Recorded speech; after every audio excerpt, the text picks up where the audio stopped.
Monday, January 13th, 2020. I'll start with the roll call. Commissioner Moore. Here. Commissioner Said. Absent. Commissioner Holt. Here. Commissioner Matheson. Absent. Commissioner Koch. Here. Commissioner Bevel. Here. And Commissioner Bond. Here.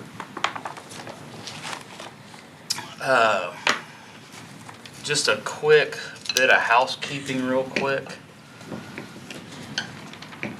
Due to our conversation at our last meeting, we have had everyone's oath printed for them, and I'm going to hand those out at this time.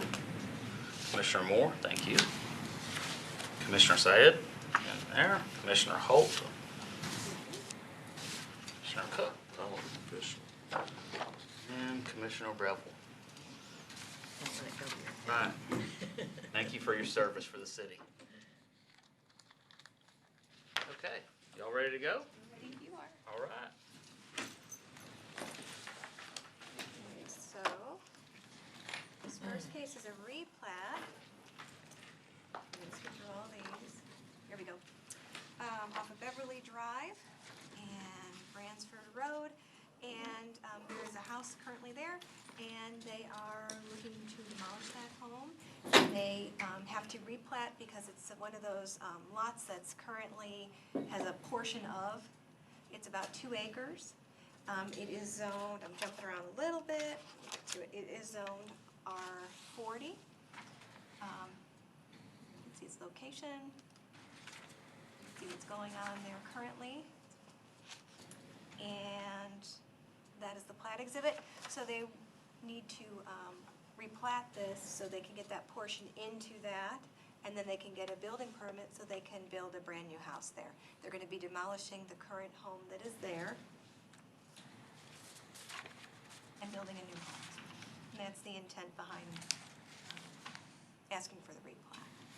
So I need to get back to that page so I can look. But they're gonna tear it down before they build. They're not gonna live in it while That's they're correct. building. Okay, thank you. No, that's not correct. That's not correct. We are, I'm Dave Bristol, this is my wife Tracy. Hi. We currently live there. We have a builder, Tom Pano, and he inquired of the city that we would build the house about in the middle of the property, currently living in our house. And then when the new house is completed, then we would demolish that. He said we would have 60 days to do that. Yes, I remember that now. They did talk to us, and that is something that we've done in the past. Okay. With that 60 days, once the new house is complete, they have 60 days to come in and then demo the existing older house. That's something that has been allowed multiple times in the city of Colleyville, so they'll be providing an affidavit stating that that's what will happen. Right. And so that's fine. And this situation isn't addressed anywhere in our code? No. Okay, thank you.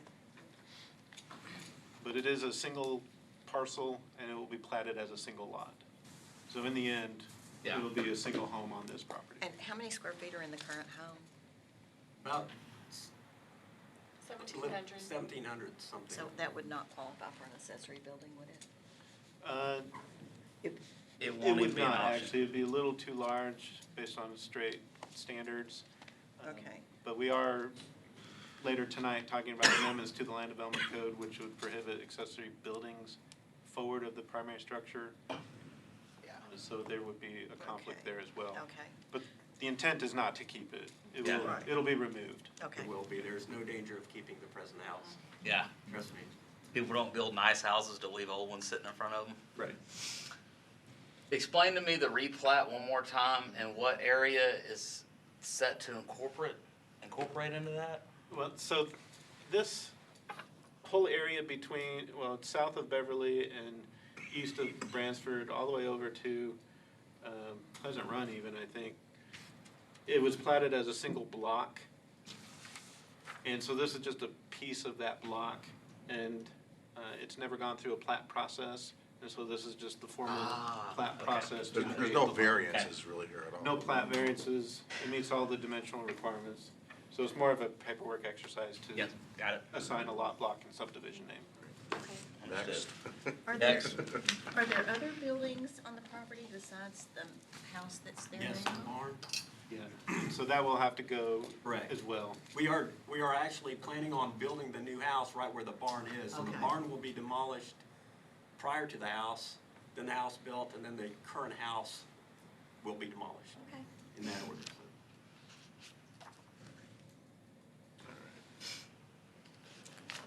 Everybody good here? Understand? Any questions? Okay. All right. Next. Next up is a final plat for the Oak Alley subdivision. We've seen this quite a few times. They did their preliminary plat last year, and it's 30, it was zoned PUDR. It has 34 lots. That's the approved preliminary plat there. And then the final plat it's identical to the preliminary. They clarified a few things on the final plat, but the lot sizes, the dimensions, the radiuses of the streets, everything is to the standards of the PUD that was approved and to the city codes. So this is the final chapter in the book of Oak Alley, basically. This will authorize them to start the public improvement construction process. So they'll be able to put the water lines, sewer lines, and the streets in. And then once those are complete, then we'll review, once again, the final plat and file the plat at that time. But we won't see it again after this? Correct. Well, like you just said, it's really the same plat we saw during the original discussion on changing the zoning. Nothing has changed at all. Any questions or comments for the last chapter of Oak Alley? Okay. Okay. This is a request for a specific use permit for an accessory dwelling, 2001 Hall Johnson. It's located there. They did receive a rezoning last year that was rezoned to an R30.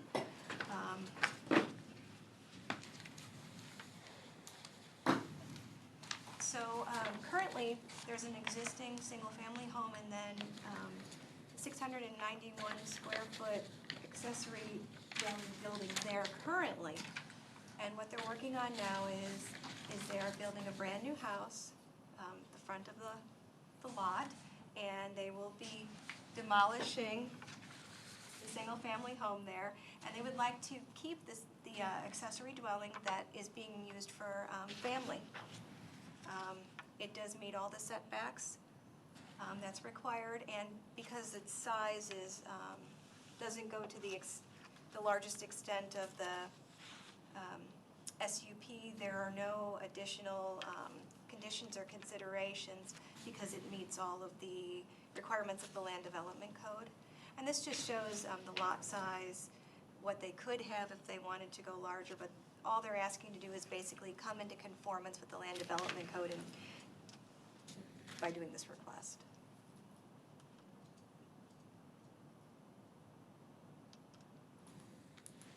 It kind of shows you a view of the site with the new home in the front. So families living there now, in the accessory? That's right. Yes. I believe the first time we saw this, they were looking to turn it into 2 lots. Yes. And so First they time. went through that request. Yeah. They were only granted a single lot. Okay, So it is- so this is gonna be 1 lot. The house faces Hall Johnson. Yep. The street is just a driveway. Right. Okay.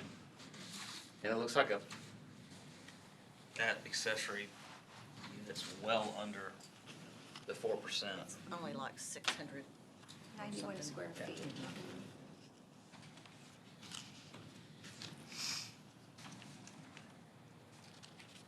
And there was no record of a special use permit for the existing dwelling, so this, if approved, it would bring everything into compliance with our current city codes. And the accessory dwelling is already kind of set up as a home, as a full Yes. kitchen. That's right. Things that need to sustain a family are there. Yeah.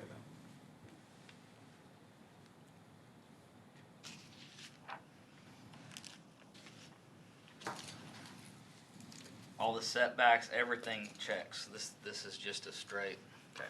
Yep.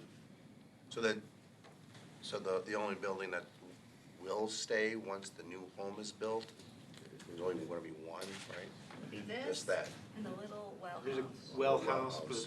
it's very, very, very small. I think it's less than 100 square feet.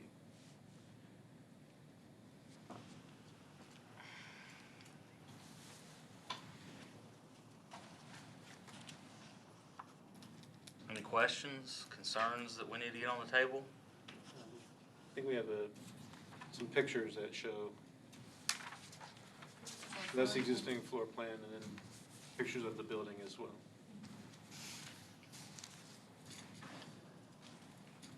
So that's what the new home will look like, and then they've got elements in the accessory dwelling that kind of, they're trying to match the new home being built there. The pitch obviously is gonna be significantly lower on the accessory, correct? Yeah, so that's it right there in the bottom Yeah. left. Yeah. The new home roof pitch is 512, so it's pretty low. Okay. What was that? The new home building is, the pitch is 512, so Okay. it's not a. Yeah. Just making sure the accessory wasn't, Sure. A little higher, you won't even see it, right? you won't even see it. Okay.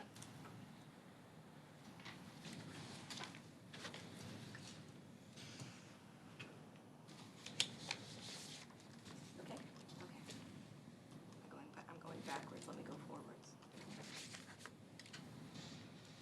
Okay. The next item, the applicant is requested to table to the February 10th meeting. He is out of town. It's another specific use permit request for an accessory building to exceed the 4% lot coverage allowance and an accessory dwelling. Are we gonna have a work session between Yes. now and that meeting so we can review this one? Yes, so in 2 weeks is our scheduled work session.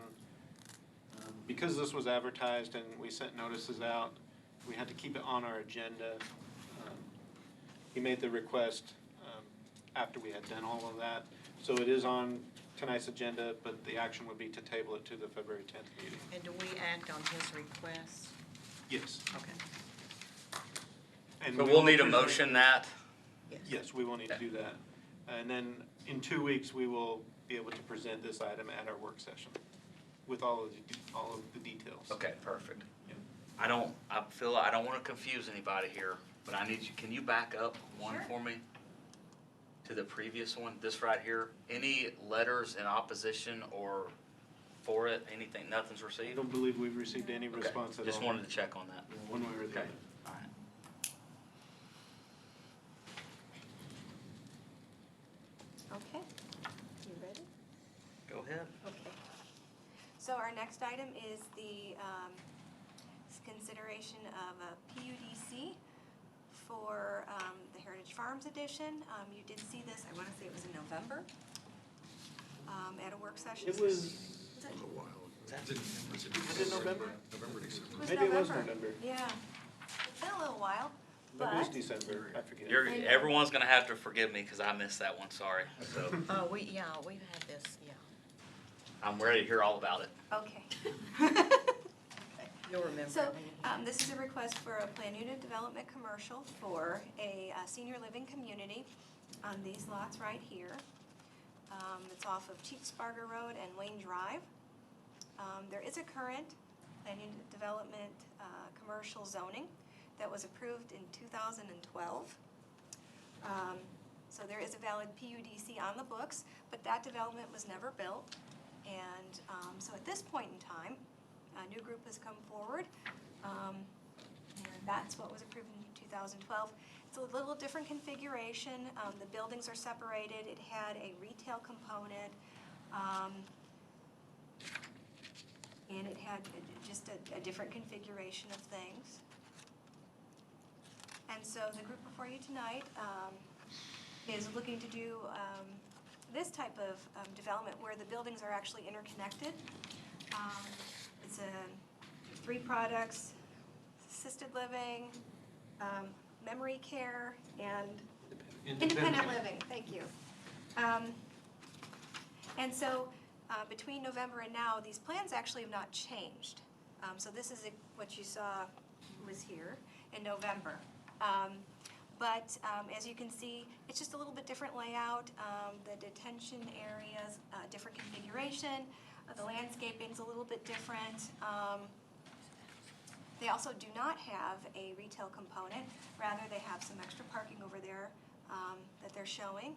And I'll kind of keep going through this, but if you have questions, what I'm saying, please stop me. So this kind of shows you the existing PD versus what's being proposed. It's the same acreage. The ownership type is a little different. So the one in 2012 was for-profit. This one's a not-for-profit. We talked about the retail. This is just strictly senior living.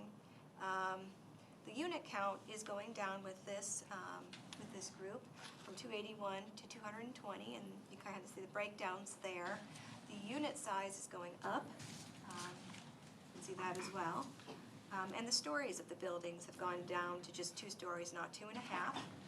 And then the parking spaces, they're asking for more parking as a part of the PUD. So there are 2 phases proposed, so do we have a timeline for each phase, or no?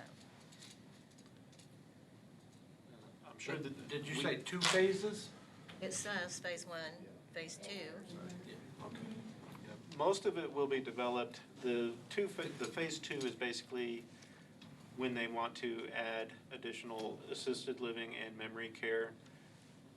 It's not a substantial increase, it's just 8 units for each of those. But everything else will be built under phase 1. So the majority, the bulk of it will be built right from the get-go. So what we are being asked to look at then is the full picture. Yes, All of it, not come back later and get more. that's right. If That's you right. go back to the drawing, 16 units of the 220.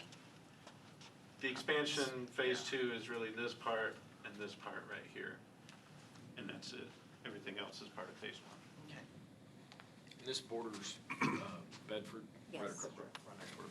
So 164 independent living, how is that going to impact traffic on Cheeksburger?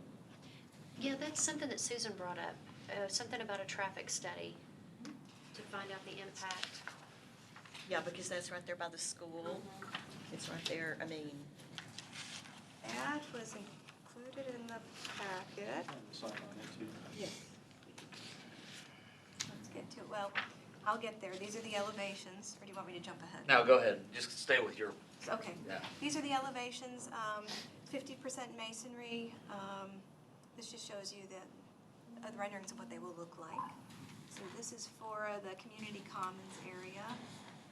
This is for the independent living. And this is for the assisted living.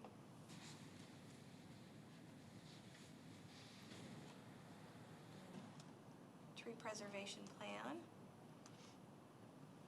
This is for a parking shade structure, so they would like to do some covered parking. And this is the elevations of what they would look like. And also the screening fence along the eastern boundary of the property and the southern boundary. They'd like to do an 8-foot screening fence of wood. Is it gated? on the east It's and not on, gated. It's not Hey, gated. can you, where, East and south. East and south, so that's gonna be the Behind it. residential, yeah, the the residential. wood? Okay, there's the wood fence. Just So this is the traffic study that they've provided to us, and it does say at their conclusion that, based on the results, that the design for it's not going to increase traffic, based on the traffic study that they have completed. And that's based on the previous plan. It does show 1,000 trips, but that's with this type of facility it's not all generated during the rush hour, because a lot of them are going to be retired, and some of them are, there full-time. But it will generate additional traffic, that's for sure. But it did not propose or recommend any additions to the street network.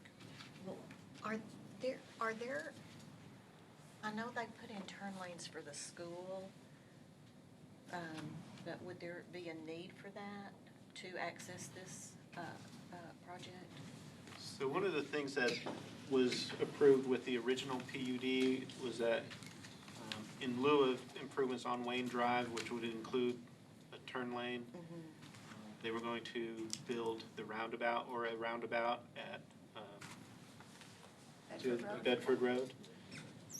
And so That's supposed we to- are in conversations. They are still, they understand that, what they'll be doing, or what they are proposing is to pay in lieu of actually building the roundabout. And that would also still be in lieu of any improvements on Wayne Drive. And so they've submitted that proposal to our city manager's office. They've looked at it. They feel that the number they've provided is adequate for the building of the roundabout.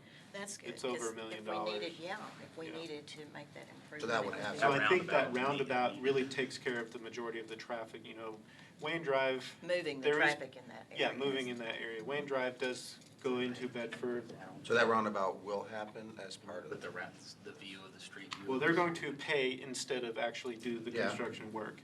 And we are in process of doing improvements to Cheeksbarger, so it'll be folded into that. So whenever that happens, the city will contract out who will do the work. okay, but it will happen. So there's a roundabout gonna go right there at Cheeksbarger and Yes. the Anna's development. And that you can enter the facility via the roundabout, or there's 2 entrances on Wayne, correct? That is right. But there is no turn lane on Wayne. Right. And that would be difficult to fit one there. But what we've concluded from the traffic survey is that it will not impact the traffic on Wayne Drive to the point of needing to widen it or anything. I think what I'm trying to say is that they evaluated that back in 2012. Okay. And what they came up with was they would prefer to have the roundabout. Yeah. Instead of any improvements on Wayne Drive. Yeah, okay. So that they have continued to have that commitment, Got in it. this case, for the roundabout. Okay. But this project does anticipate the right turn lane off of Wayne. So there will be some improvement there. Okay. We're adding a right turn lane from Wayne onto Cheeksbarger. Oh, That is good. That was something the city asked for.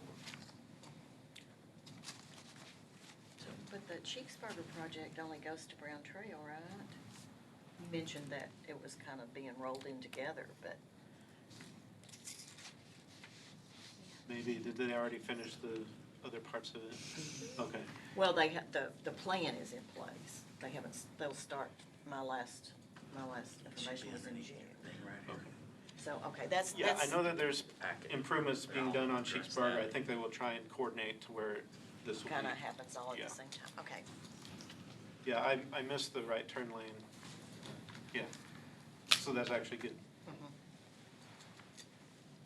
Where's the closest fire department to this?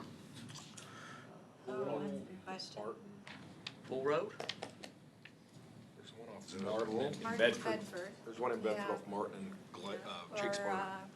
yeah, And which fire department would respond to Colleyville. Colleyville, which will be the one? I know that we're a part of mutual aid, so it would depend on the volume of the calls Yeah, at but that time. in general.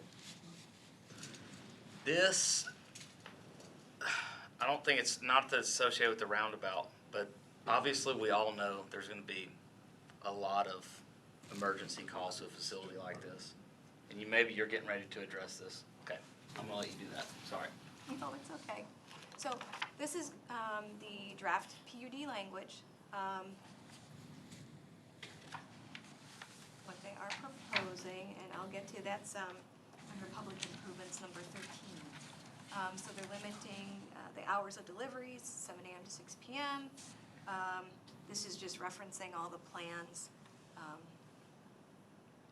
Let's say landscaping, this is important, a minimum of 50% pervious area is part of this PUD. They're going to put sidewalk along Chief Sparger, 5 feet wide, and then a sidewalk along Wayne Drive and Bedford Court, 4 feet wide. That talks about parking and access. They're gonna direct the lighting away from residential properties and mention the fencing, the 8-foot cedar fence. All signage will meet the requirements of the Land Development Code. Information about the trash compactor, the parking shade structures, public improvements. So we just talked about the roundabout information, and so that's up there. That does need to be updated. That was kind of a placeholder from the previous PUD, so we will be updating that based on information that we received late Friday afternoon. And down here, that will be updated as well when it's ready to be, the information will be agreed upon by the city and the developer, and that is still being discussed at this time.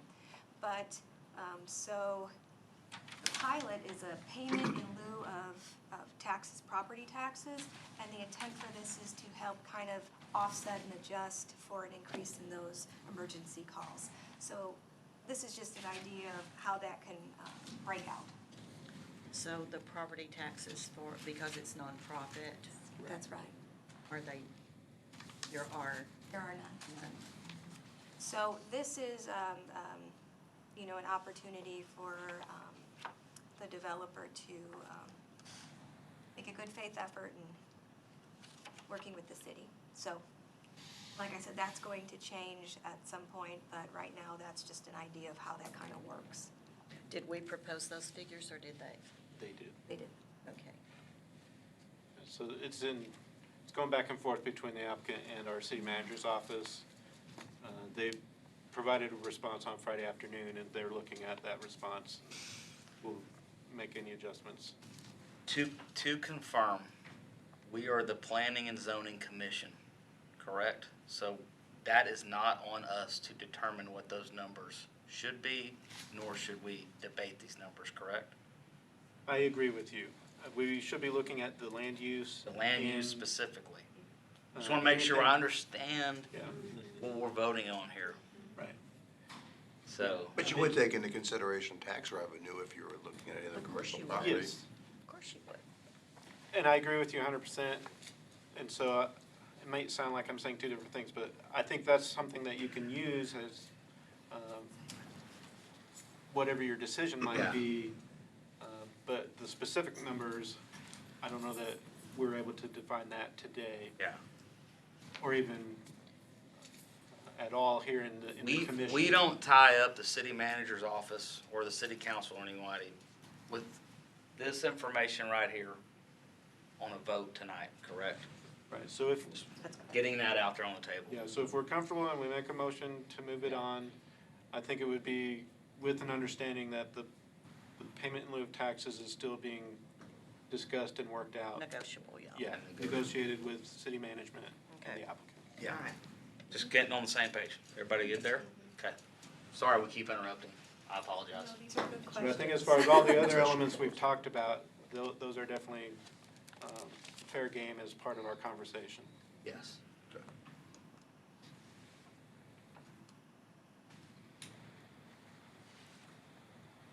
I'm going to let Ben introduce this. Do you want to do this? Well, are we done with any questions on?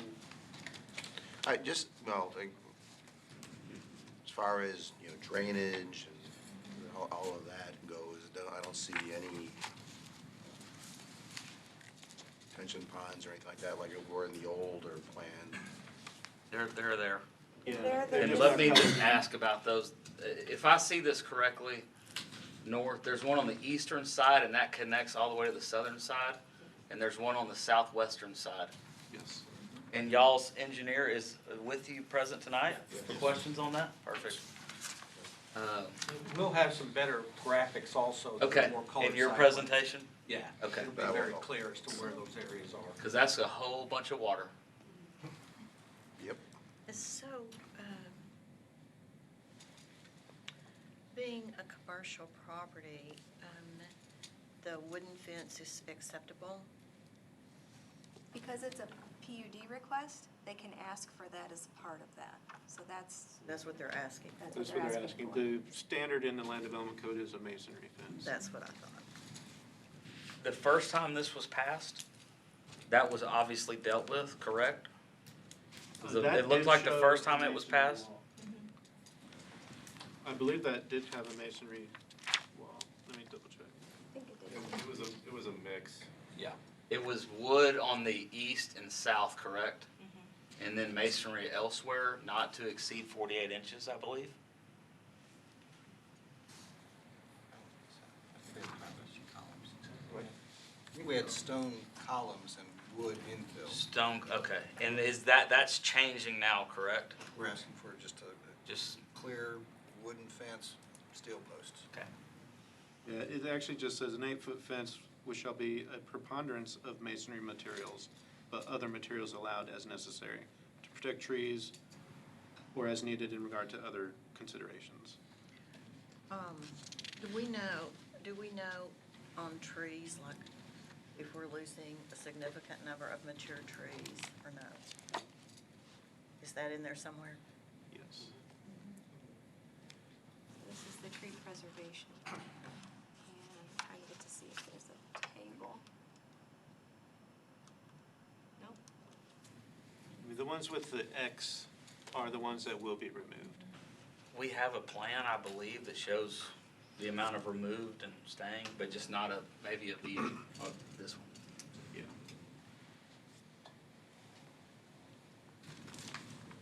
It looks like most of them on the perimeter are staying. How does it work when a property borders two cities with sending out notices? So we send a notice to the city hall, and then it's up to that city to provide to their residents. We did put 2 zoning signs up, one off Wayne Drive and one off of Cheeks Barger. So we added, we have at least 2 signs to try and make sure that people understand that there's a request as well. But other than that, it's up to the city of Bedford to get it to their houses specifically. Sure, and we didn't have any from Colleyville? No, nothing at this Got, time. we got one letter. So that was sent to our city engineer's office, and they forwarded it to us, and so we printed it out. They are obviously reviewing the drainage. There are some other issues that he brought up, such as the wood fence and the distance of the buildings and the pavement to the city boundary. But that wasn't sent to our office, so it's not a formal. Yeah, it's not really a for or against, it's just notes. Right, just some concerns that they have, definitely. Okay. And we can address the rest of this in the meeting, but we have another one to get to, correct, in minutes' time? So, But yes. is everybody comfortable with moving on along? Okay. All right, so the last item for tonight is considerations for amendments to the Land Development Code. This is at the request of the City Council, and is specifically for accessory buildings and really accessory dwellings.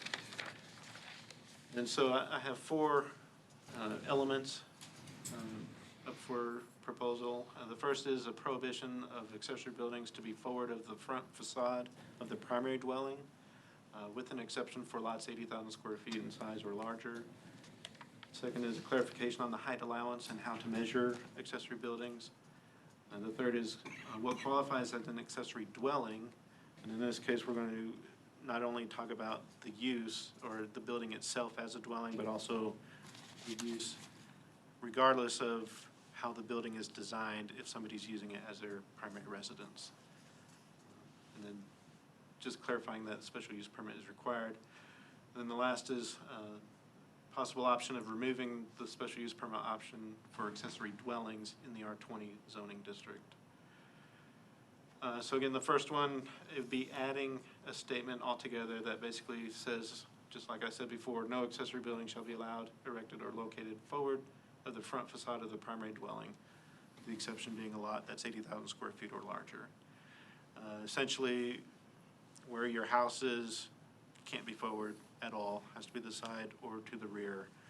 There's no language in the land development code today that says where the accessory building has to be.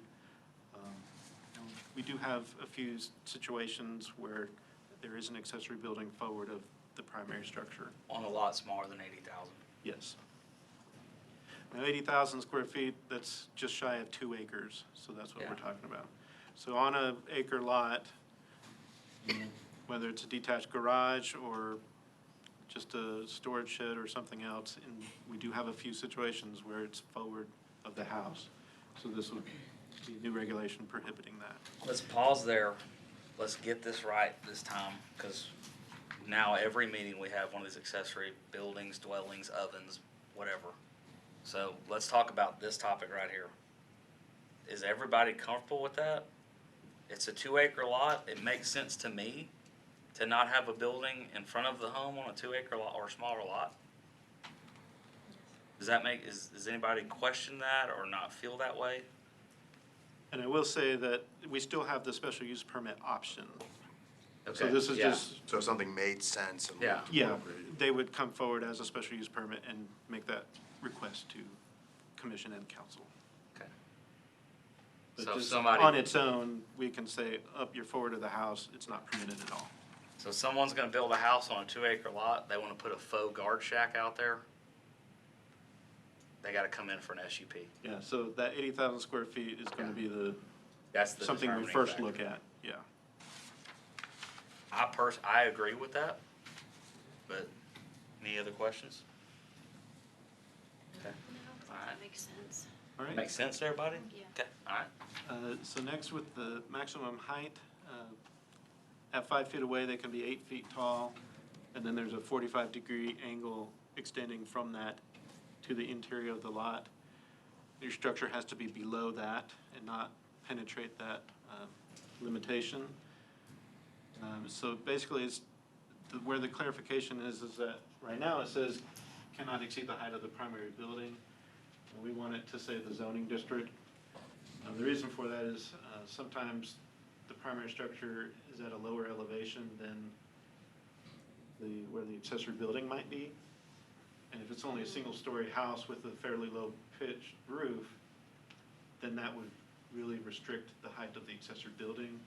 And we felt that it's most appropriate just you have a height in the district, and it should apply to both the primary structure and the accessory structure. And it'll be measured at the grade of where the building is at. So in residential districts, it's 35 feet. Now, for an accessory building, you have to stay under that 45-degree angle. So if you're a 20-foot tall accessory building, you're gonna have to be set back pretty significantly from property lines. So we feel that that will take care of itself as well. So, clarification on that. All right, so now accessory dwellings. Additional clarification. So right now, or at least previous to a few months ago, the interpretation from my office was that an accessory dwelling is a structure that has all the components of a dwelling. So kind of the noun definition of what a dwelling is: a place to sleep, a place to go to the bathroom, and a place to prepare food.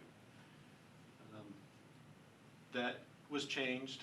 It is not only the noun definition, but also the verb. So if it is a dwelling in that regard, it has all those components, it would require a special use permit. But also, if somebody wants to occupy any accessory building, and that's going to be their primary residence, that is also an accessory dwelling. And that's what this statement right here is intended to clarify, with or without a full kitchen. If you're using, let's say you have a pool house, does not have a full kitchen, but it has a place to sleep and a restroom. Somebody wants to occupy that, and that's going to be their main dwelling, a family member, then that requires a special use permit, even though they might not incorporate a full kitchen into that structure.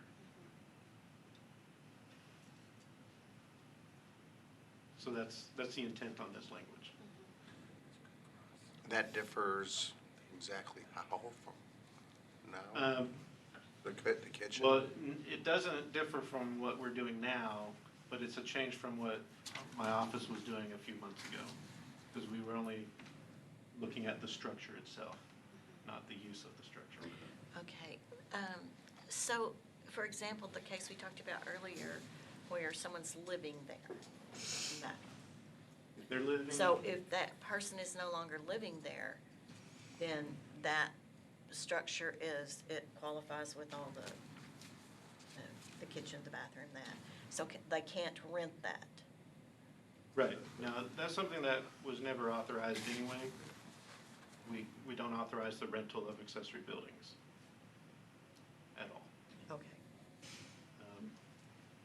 And this last clause right here was added just to make sure it's crystal clear. Yeah. But that was never an option to begin with. We're, if moving forward, basically, if there's a bathroom there, we can look at it as a dwelling. Possibly. That's something that our office will have to be, Right.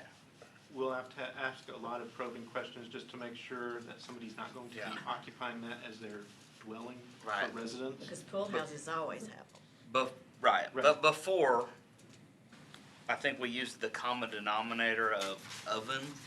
Yeah, if it had If an it had an oven. oven, you Right. could live in it. If it didn't, Uh-huh. you couldn't, or whatever it was. So I'm still gonna use that, I'm still gonna use the noun definition of the dwelling, but we're adding the verb use of dwelling as well. Right, so, So if someone has an accessory building, can they use it as a servant quarters?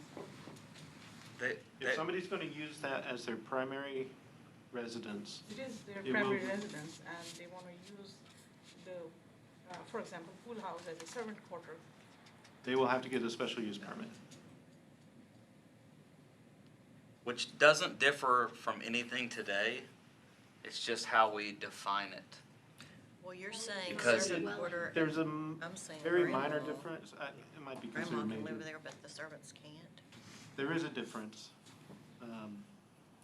in just that we are now requiring anybody who's occupying a structure, an accessory structure, it is now considered a dwelling and it requires a special use Got permit. it, okay.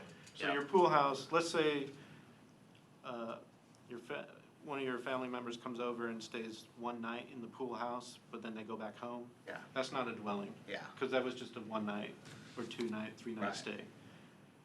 Let's say you have a grown child or a parent, and they are going to live there, and that's gonna be their residence. That will require a special use permit. What constitutes living there? I mean, what time frame?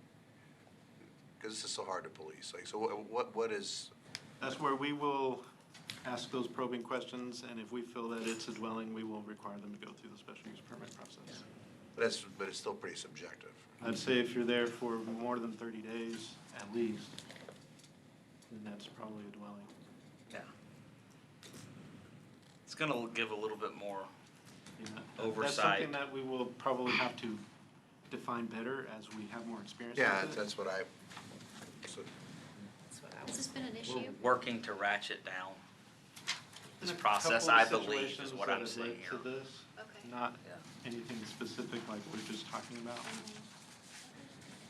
Yeah, different structures that have been built recently. And with or without an oven in them? Okay, got it. Okay, well, do we need to move, or do we need to keep going? Does it No, matter when we start the next We're actually meeting? good because we put, starting at 7 or immediately Okay, after all the right, work let's session, and I'm carry almost on. done. I have a question. Okay. You mentioned about the oven. So if someone has cooktop only and not the oven, then what to do? So I use stove and or oven. That's how I do it. Yeah. This says with or without a kitchen to be considered a dwelling. So, So it could just have a bathroom, basically, and someone could set up a bed in there, But if that's gonna be someone's primary residence, then they need, then that will Yes. require a special use permit. And they'll probably need a microwave. Yes. And a refrigerator. they will. Okay. so we're, all right, I just why this is. There's been quite a few of them lately, and they all have different, it's. A lot of it's a Yeah. concern about renting, Yeah. although it's never been an option for the city of Colleyville. I think the city council just wants to make sure they have a Specific, greater we- role in the approval of. Yeah, which is kind of why I think they're, this is incomplete to me. Like, if you're gonna make the changes, then put a time frame in there, anybody, to me, it's incomplete. Maybe that's what we do is come up with a timeframe. We can definitely pass that on, we and can if they think that's appropriate, add- they will. Okay, Subtract. just because we're gonna make changes, and make changes that actually, if you're gonna give parameters, if you're gonna set some parameters for a reason, then, I think being specific is a good idea. It should make more cases unique, or more cases should be able to just follow that without having to come through this process, if we do a good job with this, right?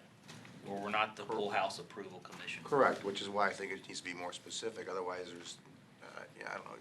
Yeah. Otherwise, I don't see unless I'm missing, this is a minor change. I see the intent, I understand the intent, but then let's change it so it has more specifics to it, so it does eliminate the Yeah. variable. This is 100% wide open, and Yeah. So after we talk in greater detail later, if we have to table it to come back with some better language, we can do that as well. But if we get to a point where we're comfortable with any additional recommendations to it, we can do that too as Okay. well. All right. The last issue is, it was asked that it be removed as an option from the R20 district. So that's part of this request. That was it.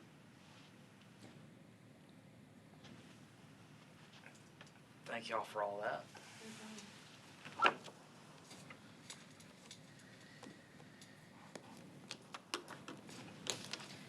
You got the hammer. Can't get us out. All ready to drop the hammer? Okay. Meeting's over. Let's move on to the next one.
Check 1 2, check 1 2, 1 2 1 2. I think one chair over this way. This one? Yes. Yeah, yep, that's it. You will give them to, is there the applicant, so you don't have to be here. Oh, so when what happens, yeah, so what happens is look at the application, and if they have any questions, you can answer them. I'll take them. Yeah, you, okay, thank you. Well, you never know. I have one already open, so, but I've got another one too. When there's a lot of people like this, you don't know how long it's gonna last. My wife.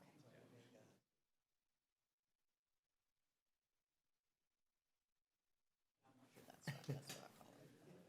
And it's so good. I don't drink soda at all. I quit about 8 months ago. It's just I don't, I mean, like cravings for like sweet. Good choice. I haven't drank soda really recently. If I just have to drink and that's all that's there, I'll take a sip too. I won't drink. Right. Even a dial. You know, we kind of moved. Bad. That's fine.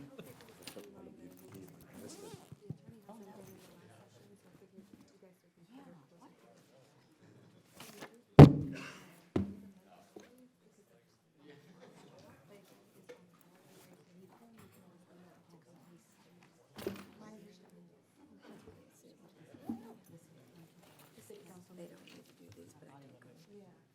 They're gonna.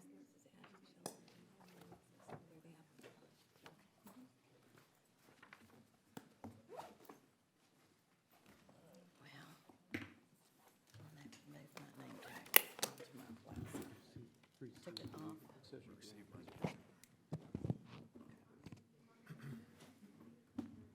there, where's the plug in here? Outlet? Is there an outlet here? Oh, Crap, all right. I just didn't know if there was one. Does one of these plugs work for you?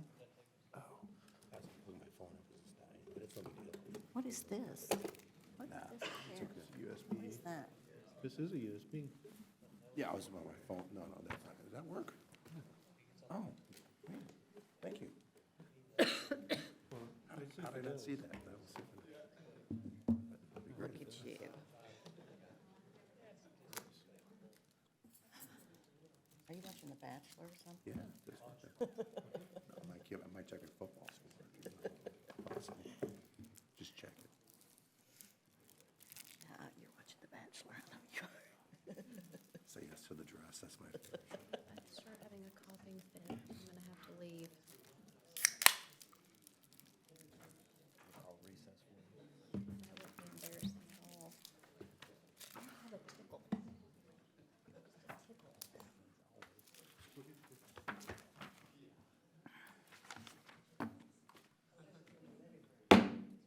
I'm calling to order the Planning and Zoning Commission meeting for the City of Colleyville, Monday, January 13th, 2020. Starting with the roll call. Commissioner Moore, here. Commissioner Syed, Here. Commissioner Holt, Here?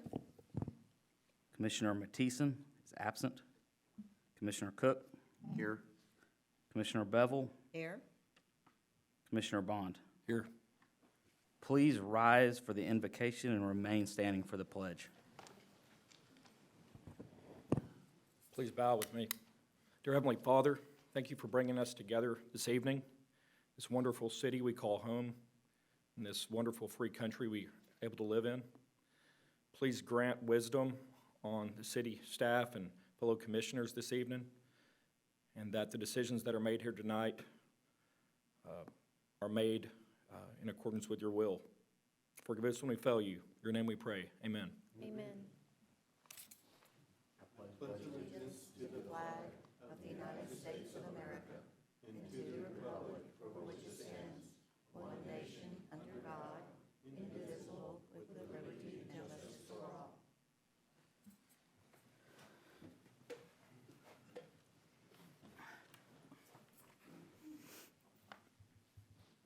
now is the time for any citizen comments or presentations regarding items not on the agenda tonight. Do I have any cards? Okay.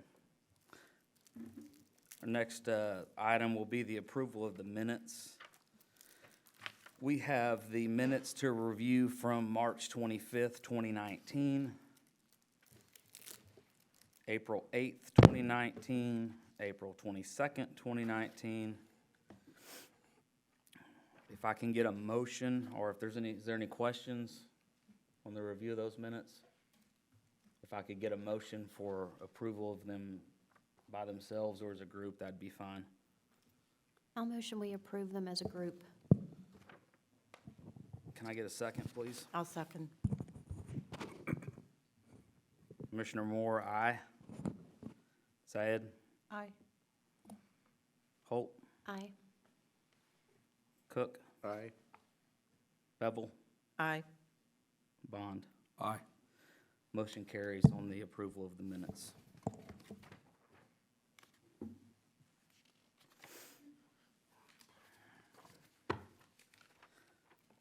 Our first item is item 3A, consideration of a request for a replat for Lot 1, Block 1, Bristol Estate, being a replat of a portion of Block 2 of the Pleasant Oaks Estates Addition, located at 501 Beverly Drive, case PC 19-017. This time I'd ask staff to please present the case. Thank you, good evening. This is an aerial view of the location. They are asking for a replat. It's located off of Bransford Road and Beverly Drive, and it's currently zoned R40, single-family residential, and then to the west is the R20, and R40 is to the north, south, and east. This is residential in nature, as shown by the land use map, and the pictometry of the current site. There is a current home there right now. That home will be demolished, and as will the barn building there, to make way for a new home. There will be, this request does not include any new lots as well. This is the plat exhibit. It's about 2 acres, and they are platting the property so they can then get a permit to build a new home there. This is the notification map for the property surrounding it within 500 feet. Staff has received no letters at this time. Staff does recommend approval of the replat. It will allow for the development of a single-family home on the property with no new lots proposed.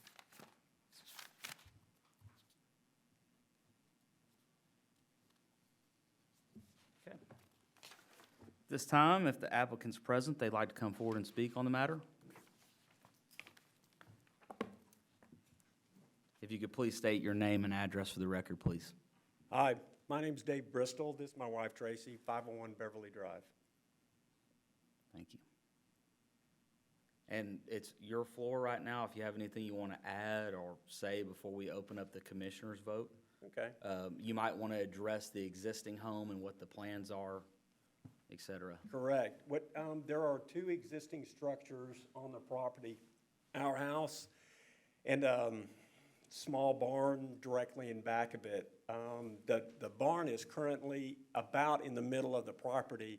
We intend to demolish the barn, build the new house where the barn approximately is, and then once the new house is constructed, move into it and demolish the current house. Okay, thank you.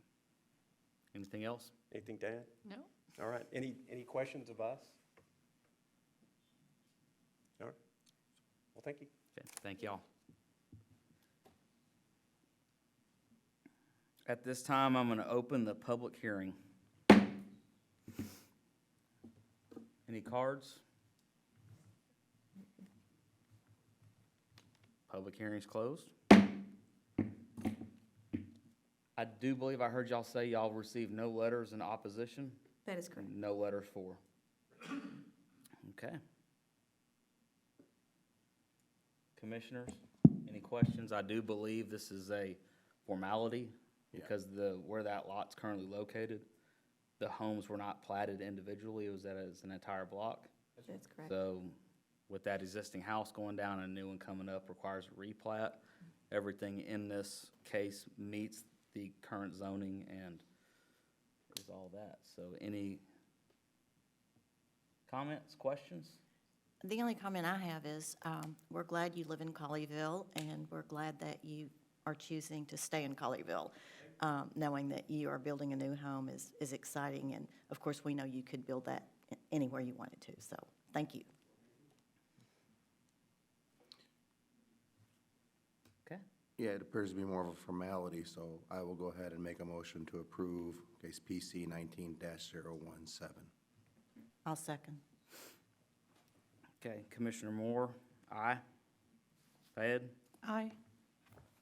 Holt, Aye. Matteson, absent. Cook, Aye. Bevel, Aye. Bond. Aye. Motion passes.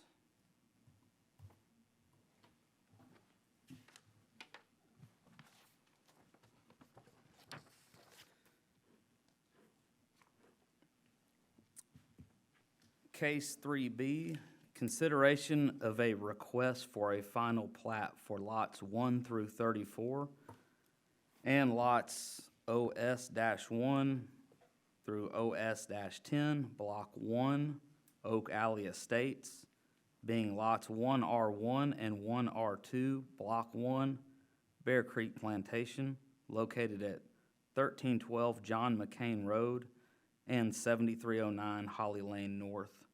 This is case PC 19-021. Requesting staff to present the case. Yes, this is an aerial view of the site. It's 43.54 acres, currently zoned PUDR, Plan Unit Development Residential. The purpose is to subdivide the property into 34 single-family residential lots with 10 open space lots. And the PUDR zoning also allows for gated private streets, and that just shows the zoning and that it's residential in nature. And this just shows the property currently. The preliminary plat was approved last year, and this is the final plat. There are no differences between the preliminary and final plat before you this evening. Still 34 lots with the 10 open spaces right there. And the lot sizes haven't changed, and the configuration of the streets have not changed as well. By final platting this, it allows the developer to put in the public improvements, and then at that point, then they would be able to start selling lots. This is a tree preservation plan exhibit. Kind of shows you where those trees are located and what their plans for those are. Our notification map showing the properties within 500 feet of this, and to date, staff has received no letters regarding this request. Staff recommends approval of the final plat because it matched the approved preliminary plat and meets the requirements of the PUDR and the Land Development Code.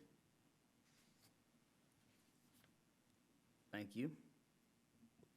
Is the applicant here, and do they want to come forward to speak? Okay, no applicant here. Okay. In that case, I'm going to open the public hearing. Any cards? Does anyone wish to speak on the matter? I'm going to close the public hearing. We've seen this case multiple times. This is approval of the final plat, but I will still open up for any commissioners to discuss questions of staff. No, I just would make a statement just to echo what you said. Normally with a case like this, we would spend a considerable amount of time going over the plat, asking questions, but we've gone over this in detail when they asked for the zoning change. And since the plat that they're presenting now is identical to the plat that we reviewed during the zoning change, I don't see the need to debate it any further. Understood. Agreed. At that time, I will request a motion then. I make a motion to approve case PC 19-021. I'll second.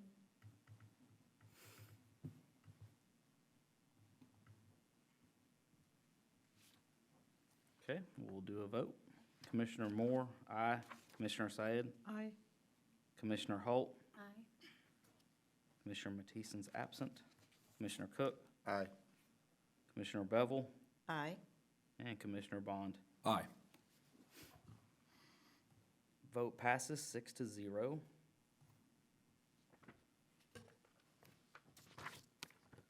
Moving right along.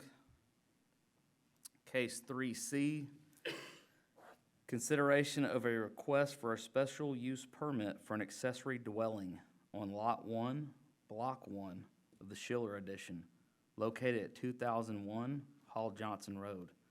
Case ZC 19-022. Staff, please present. Yes, this is the location of 2001 Hall Johnson, and it's currently zoned R30. It did obtain that zoning in 2019, last year. And you can see the property around it, PUDR to the north, Ag to the east, and R20 to the south and west. And this shows the current configuration of the property. There is an existing single-family home, which is going to be demolished. That's the larger structure, and that smaller structure there is the request for this evening to have an accessory dwelling. They are currently in the process of actually building a new single-family home on this property as well. And this just shows from the Land Development Code that to obtain an accessory dwelling, you need to have a specific use permit, which is what they're requesting this evening. And this just shows the Land Development Code language specific to that in size. And because they're asking for a 691 square foot dwelling, it does meet all of the regulations here. There's the lot size, the max lot coverage, and then the new house that's being built is just over 3,200 square feet. This also shows a kind of a breakdown of the setbacks that the accessory dwelling does meet all the setbacks as required. And this site plan shows the new home to the north, and then the smaller building to the south there is the 691 square foot building, and then you can see also the existing home that's going to be demolished. This is a floor plan of that accessory dwelling. And then this is a really good pictures to show what the new home will look like, and that will be forward of this request. And this request is for family to use, and that they just want to come into conformance with the Land Development Code, which is why they're requesting this SUP. It will be screened from view and not forward of that primary structure. We did notify property owners within 500 feet and received no letters. Staff does recommend approval of the requested SUP because it meets the standards for accessory dwellings per the requirements of the Land Development Code. Thank you. Is the applicant here, and would you like to come forward and speak?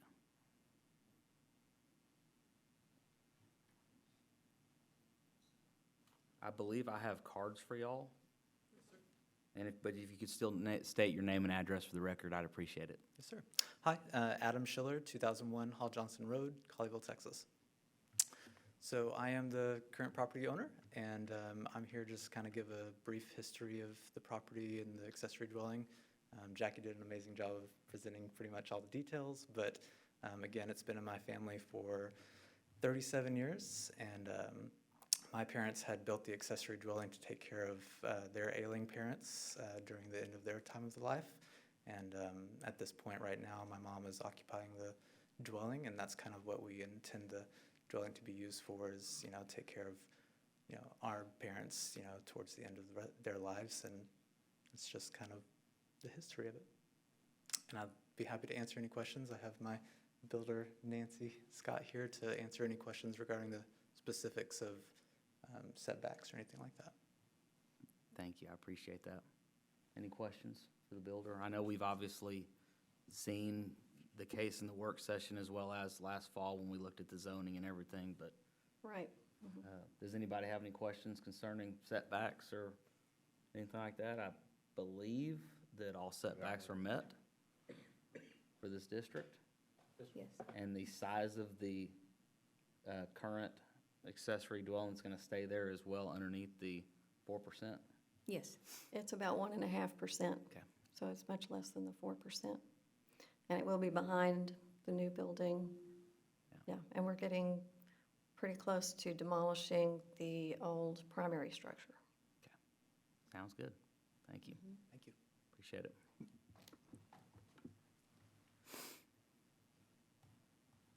At this time, I'm gonna open the public hearing.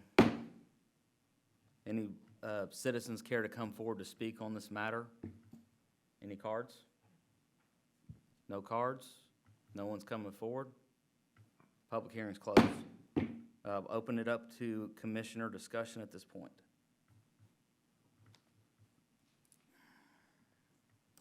Well, we had a little bit of discussion of accessory dwellings near the end of our work session meeting, and I just, for the record, this accessory dwelling has all the components of a home in terms of kitchen, bathroom, living area, bedroom, and so there's nothing that,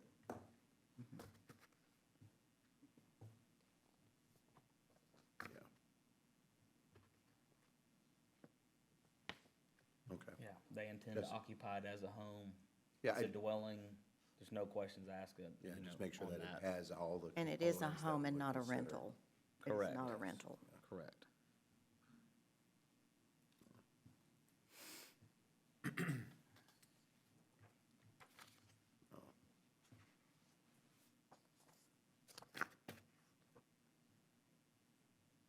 I think this is a case where the accessory dwelling, meets all the things we would want it to meet. Even some of the changes we're proposing making, correct? So there's really, And I would echo what Claudius, said earlier. I'm glad y'all are staying in Colleyville, and I'm glad, I remember this case previously, and I think what y'all have done with it looks great and works well.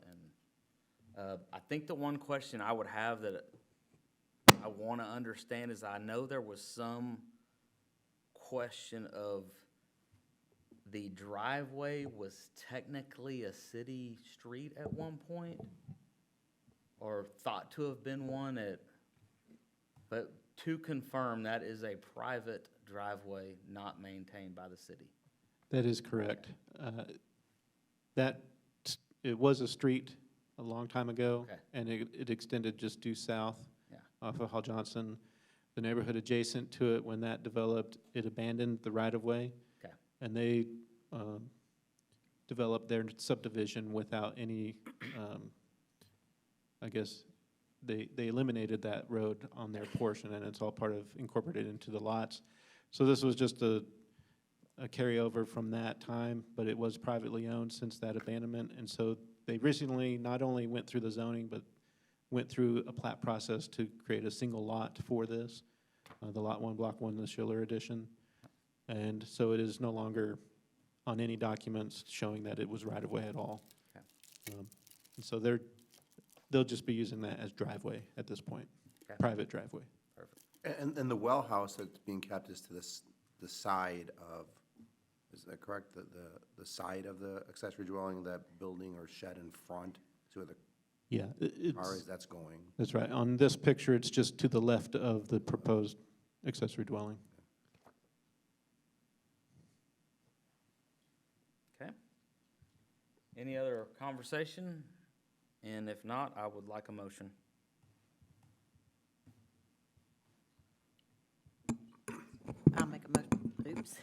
I'll make a motion to approve case ZC 19002. I'll second. Is it 022? Yeah, Zero. 022. What did I say? 022. 022. Thank you. I'll second. Second, okay. Got all kinds of seconds here. All right. Commissioner Moore, aye. Commissioner Syed? Aye. Commissioner Holt? Aye. Commissioner Matheson is absent. Commissioner Cook? Aye. Commissioner Bevel? Aye. Commissioner Bond? Aye. Motion passes 6-0. Thank y'all.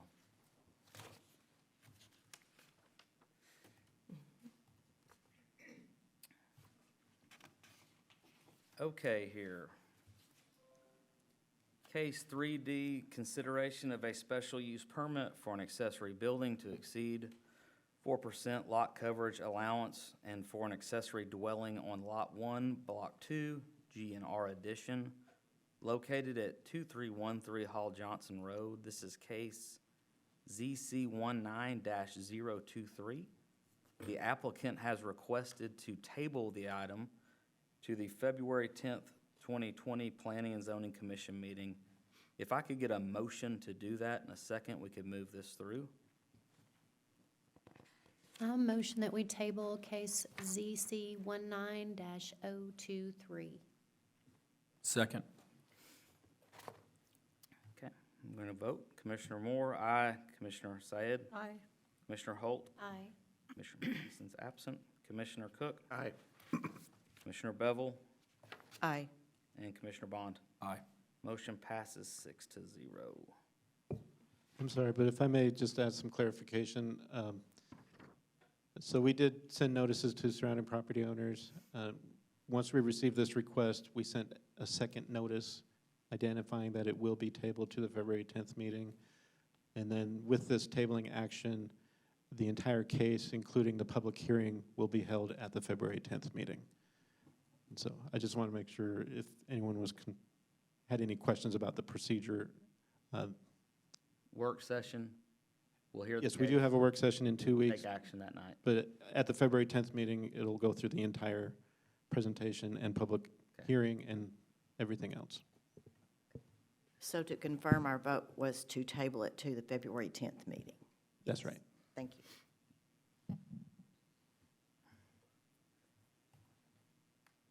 Okay.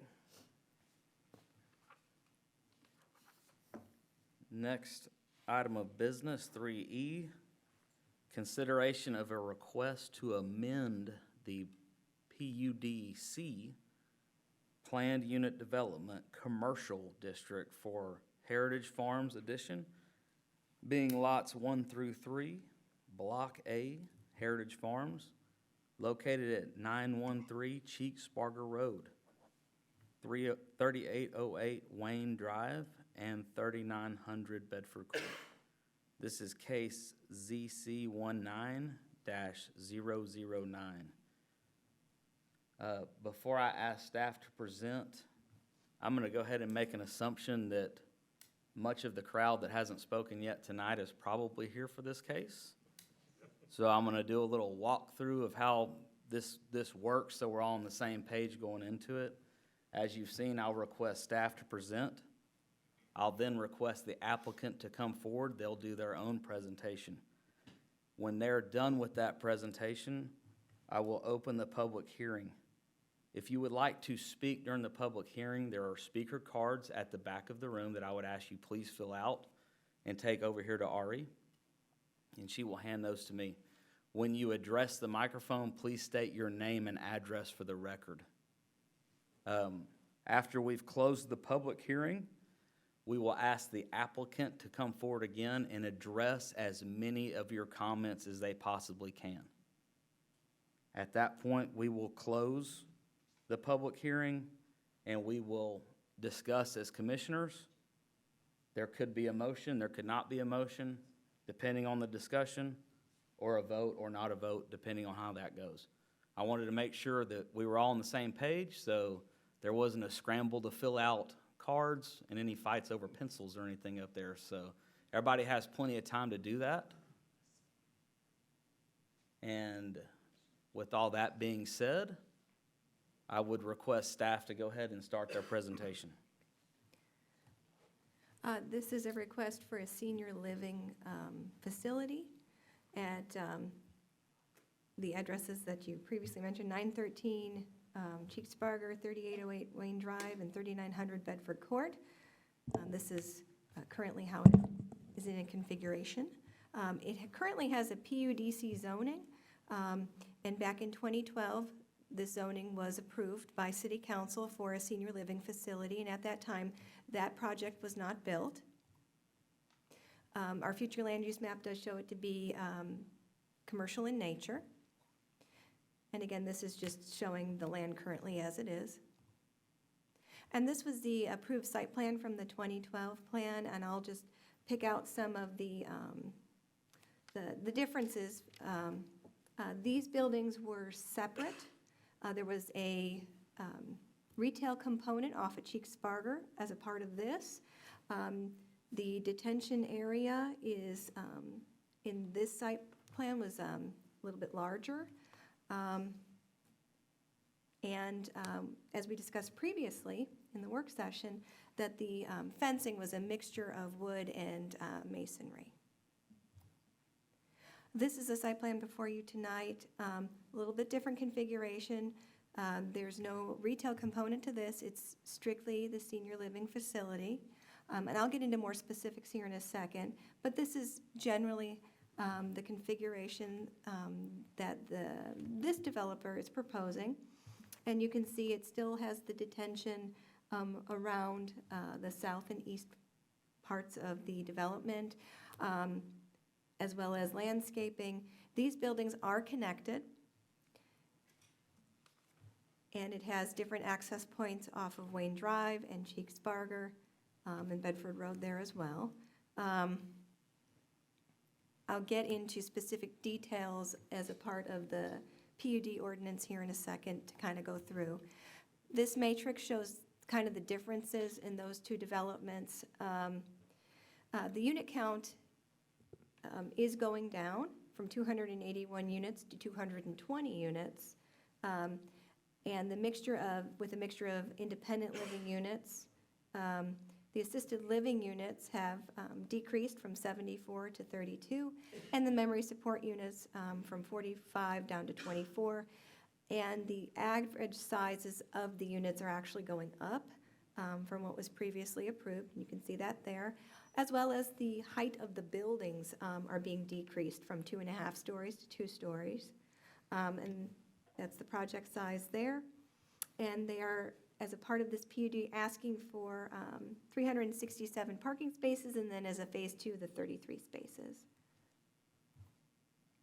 And these show the building elevations. The materials will be 50% masonry in nature. This is for the community commons portion of that building. And this would be for the independent living. And this would be for the assisted living. And this is the tree preservation plan, and where the X's are where the trees would be removed.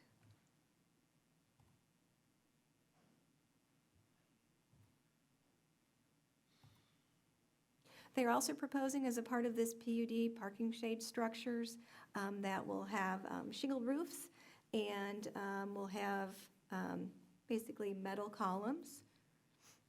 And they will be 5.5 feet tall. They're also proposing along the south and east boundary with the city of Bedford, those homes that are there, an 8-foot wood screening fence. There was a traffic study using the previous configuration of units, and based on that analysis, it was determined that the number of trips would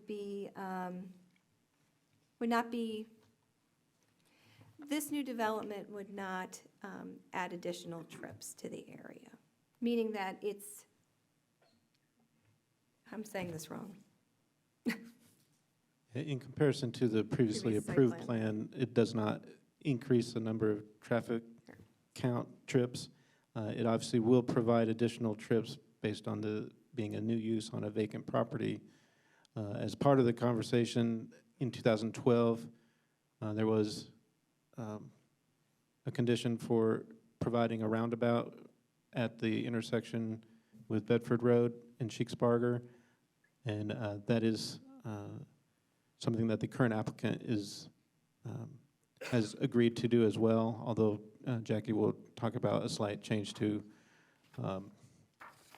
how they'd like to participate in that.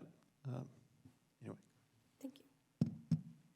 And this is the proposed PUD language, and it basically sets up all of the information, the type of senior living facility it will be, the zoning, It will be consistent with the site plan and building elevations that you just saw. And then it talks about there the number of units. The hours of operation for deliveries would be 7 a.m. to 6 p.m. That the development will meet the site plan. It will be consistent with the elevations that you just saw, and that the development shall not exceed 2 stories in height. The walls of the exterior walls of the buildings will be 50% masonry. It will also meet at the minimum our Chapter 6 in the Land Development Code. The development will also provide a minimum of 50% pervious cover area. There will be sidewalks along Cheeksbarger Road that are 5 feet wide, and then the sidewalks along Wayne Drive and Bedford Court would be 4 feet wide. And it will have a minimum of 330 parking spaces. And this will not be a gated development as well. All lighting will be directed away from the residential properties. And they're proposing that 8-foot cedar or similar wood fence along the south and east property lines. All monument signs will meet the minimum requirements of the Land Development Code. And the trash compactor and emergency generator enclosure will be fully screened within a 10-foot high masonry screening wall with solid gates. And that these will be constructed of 8-inch concrete block walls with brick and stone veneers and a cast stone cap. And they've also proposed the parking shade structures, and this goes into detail with the slope of the roofs being 412 with asphalt shingles to match the building, and that the structures will have a minimum 9 feet clearance, and that they will be consistent then with the exhibit that you just saw. Now, Ben just did mention the public improvements and the roundabout.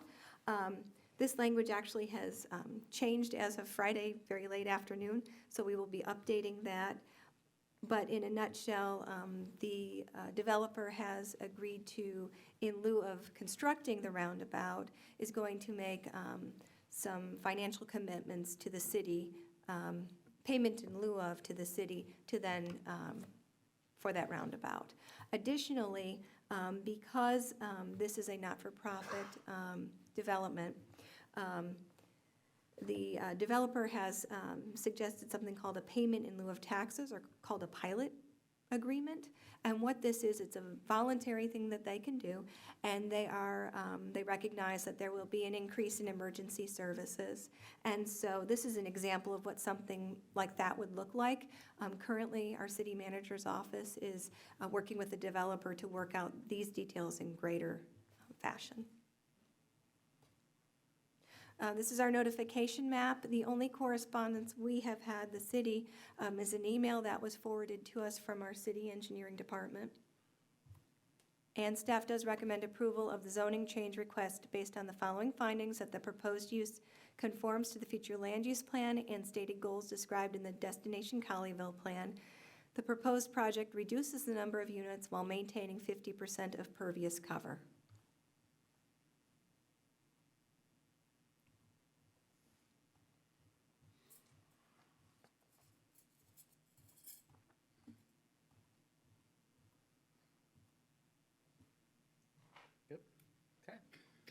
At this time, I'm going to ask the applicant to come forward and speak on the case.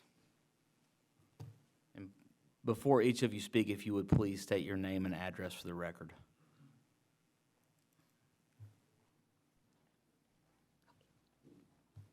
You might just go ahead and get all that out of the way to start. Or Good evening, members of the commission. My name is Barry Hudson. I'm senior planner with Dunaway Associates. We office at 550 Bailey, Suite 400 in Fort Worth. We actually have 9 persons on the development team here tonight, representing the existing property owner, the operators of the senior living facility, the developer, the engineer. And so hopefully we can answer all the questions as we go forward. I'm going to turn over the initial presentation to MRC.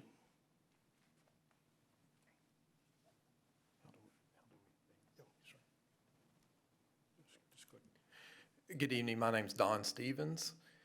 My address is 39 Tethered Vine Place in the Woodlands, Texas. I am the Chief Financial Officer and interim CEO of Methodist Retirement Communities. We're headquartered in the Woodlands, Texas. We operate currently 12 retirement communities in Texas in 8 different cities. And in just a few months, we'll be breaking ground on number 13 in southwest Tarrant County.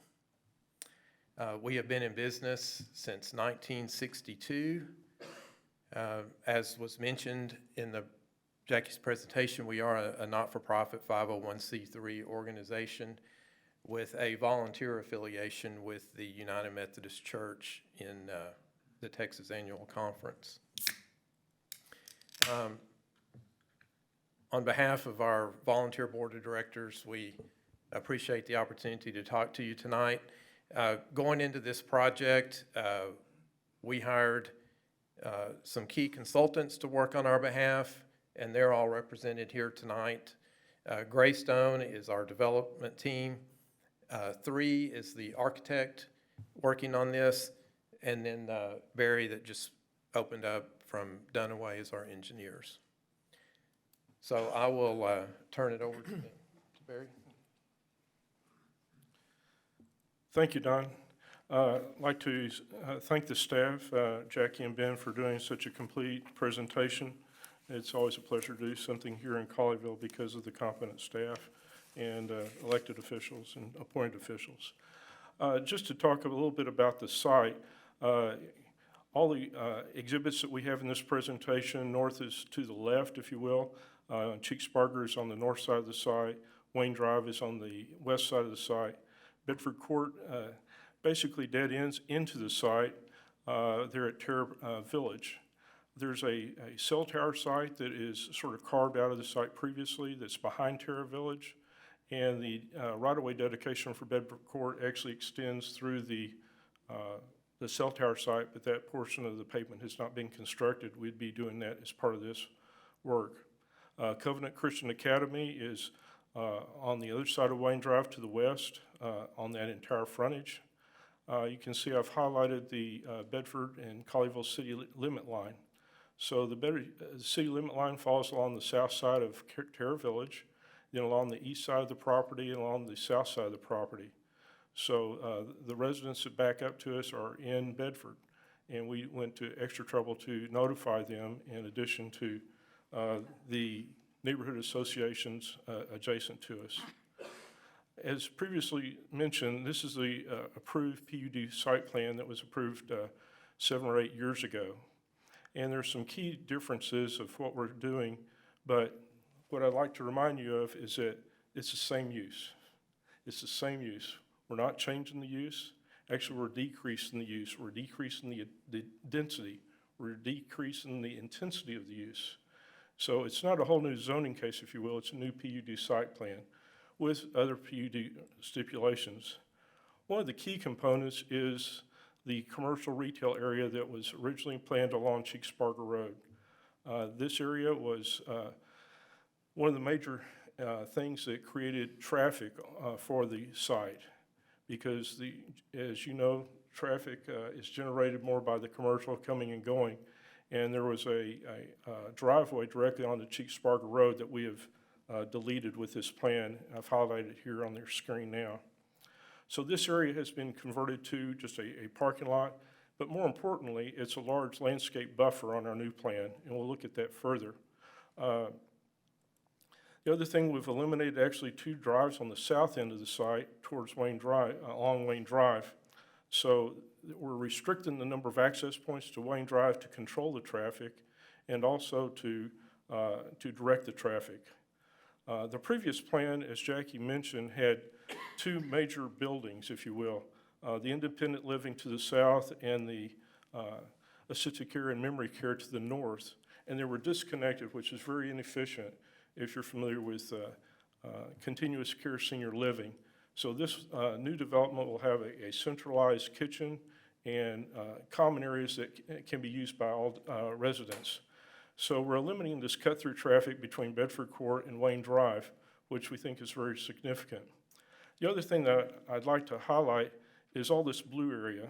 I think that on the previous plan, that was a misnomer because this area is a drainage area and it will be a detention area as we've designed in the new plan, but it really was unrealistic to actually show that as blue water because that's not standing water area, it's a detention area because we have a lot of water coming from Bedford from the west and even more water coming from the south into the site and through the site and actually under Terra Village that releases to the north. And so all this area is needed for green space, for open space, for detention. And our engineer's here to talk about that in more detail. Just going through the comparison matrix that Jackie has already gone through, it's the same land area, but as Don has mentioned, this is very different because this is a not-for-profit, a faith-based organization that's going to partner with the community and partner with Covenant Christian Academy across the street and with the whole community. So it really is an entrance fee model, not a rental fee. And the elimination of the retail and commercial area on the north end is going to make a big difference for traffic. The same levels of care as far as independent living, assisted living, and memory care are on the site. But I'd like to really point out, 61 less units is a major difference. That's a 22% decrease in the overall number of units on the site. So by decreasing the number of units, we're able to increase the size of the individual units. So each unit is larger, basically nicer for the independent living, memory care, and the assisted living. And because of that, we have added some more parking spaces based upon our model. We exceed the number of parking spaces that are required by the city of Colleyville, but from MRC's experience, Greystone's experience, and our experience in 3 architecture, we find that there is a need for some additional parking.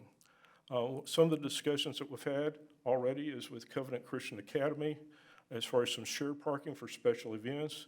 We do feel like there's a need at special times for additional parking more than is required by the minimum of Colleyville. The overall square footage is approximately the same. We are reducing the overall height of the buildings from 2.5 stories to 2 stories. Looking at this PD site plan, there are 3 large detention areas, one on the southwest corner, one on the southeast corner, and one on the northeast corner.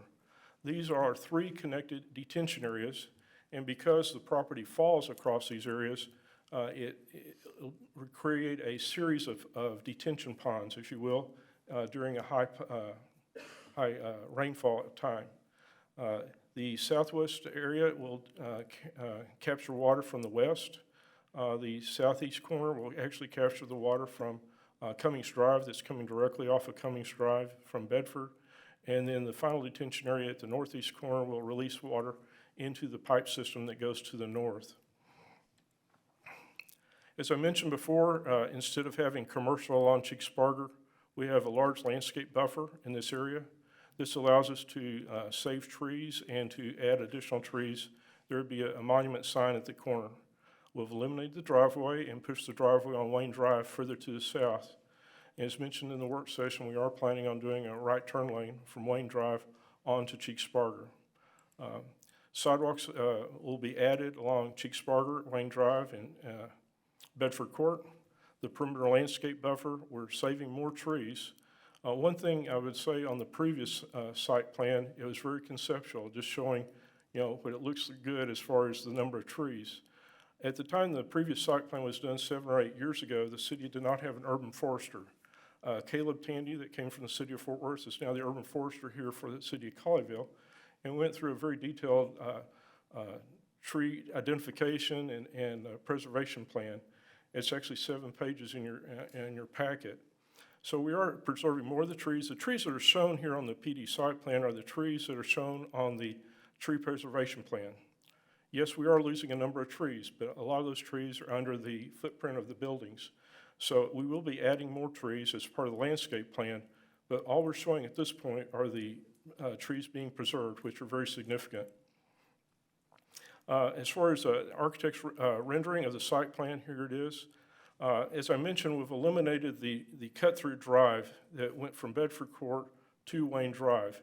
By connecting the buildings, it's making it more efficient for the residents of the senior living. And instead, we're providing, of the cut-through drive, we're providing a loop road, a fire lane that goes around the entire complex that discourages through traffic. The access off of Bedford Road is really sort of what we'd call back of house. That's where all the deliveries will come from. That's trash collection and everything coming off of Bedford Road. If you can see my pointer here. Yeah, off of Bedford Road into the back of the common area here. So the visitors will come from on Wayne Drive to the main common area off of Wayne Drive, and then residents will have access to the covered parking around the perimeter of the site. There's one covered parking space for each of the independent living, and then additional parking for the staff. Zooming back from this overall conceptual plan, this sort of puts it in context. You sort of have 4 quads in the independent living area, and conceptually we're showing different types of open space uses within that area. One could be, an active area with a pool. One area might be more of a meditation area for the seniors. Some might be a garden or an orchard area. So that has to be planned in detail as we move forward. But we have those interior courtyards as well as the perimeter landscaping to the residential areas in Bedford to the south and to the east. We are connecting into Bedford Court, and there is a commitment from the developer, as Jackie mentioned, for monetary contribution to the proposed roundabout. I'll go into it in just a moment at the end of the presentation, but we have had 2 neighborhood association members meetings over the summer. Our initial meeting, we notified the Colleyville Homeowners Association at Terra Plantation and Saddlebrook. We notified them as well as Covenant Christian Academy. We had a meeting. We were disappointed that we needed more representation, so we had a second meeting. And this time we reached out to the city of Bedford. We didn't just ask them, we asked them for their notification area. So they gave us a mailing list. We sent out cards to all the residents within 300 foot of the site, over 70 residents on the east and south side. And we had a second neighborhood meeting. Both of those meetings were held at Colleyville Center, and I think we had a real good dialogue. I'm sure we didn't answer all the questions, but I think that it was very, very good. Taking the site plan, one of the things that the architects and the developers do is look at the massing of the building. How does this fit into the overall look?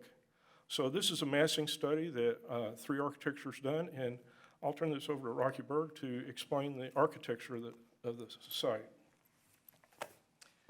Good evening, I'm Rocky Berg with 3 Architecture. We're located at 4040 North Central Expressway, Suite 200 in Dallas. This is a conceptual massing diagram. As you can see, its pure intent is to illustrate the low stature of these 1- and 2-story buildings as they sit in the middle of this site. To the left, as you can see, is the assisted living. In the center is the 1-story commons building that is part of the independent living. To the east is the 1-story memory care, and to the south is this 2-story set of buildings for the independent living. Looking really from the northwest back, I think this shows very well how the buildings are all really set back off of Cheatsburg Road as well, and the building heights in relationship to the surrounding residents. The elevations are very thoughtfully conceived. They are exceeding the 50% masonry requirement through a composition of multiple brick colorations, multiple plaster colorations, and some stone, some chopped limestone. So we have mixed the palette up for interest as we try to break down these large buildings. The residential roof slopes are primarily a 4 and 12 for the main parts, but you see we've accentuated that in terms of the residential character with some 6 and 12 and 12 and 12 slopes across the building design. It's a very handsome composition of brick detailing and the window fenestrations throughout the entire project. You can see we're highlighting, this is the Commons building entry as you enter the project, either as a visitor or as a resident. This is of the independent living building itself in the back, and you can see the gently sloped arches over the windows, and again, the variation in roofing slopes just to keep interest in the overall design. I'll turn it back over. Just to go over sort of a summary of the benefits of this new PUD, improved traffic. As stated, this is vacant land right now, and it will have increased traffic over what is there now. I think the significance is that it's decreasing the traffic from the previously approved PUD. We're eliminating the commercial, we're reducing the number of units, so it's going to result in a lower traffic counts than what was previously approved, what could be built out there right now, if you will. And it's improved streetscape along Cheeksburger Road, elimination of the office and retail building, significant landscaping buffers, and tree plantings.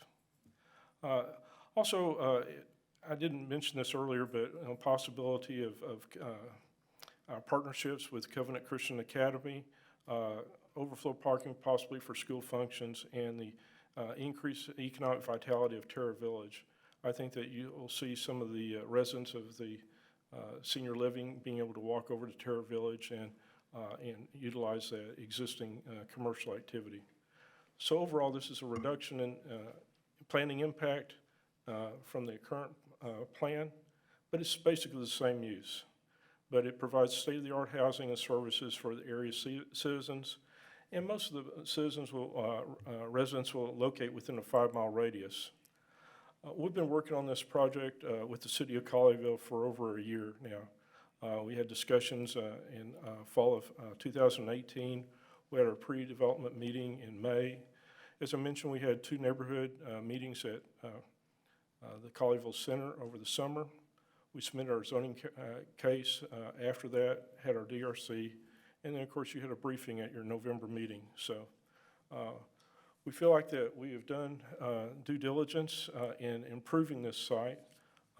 I'd be happy to answer any questions, or the rest of the development team is here available if the commission has any questions or comments. Thank you. Any questions right now? I've got a couple, a few actually. And I will call them back up to address questions, but go ahead. Yeah, just a few. So for the independent living area, how are those buildings accessible? Is it just through like common, only inside, or they? No, there are access points from the perimeter roadway.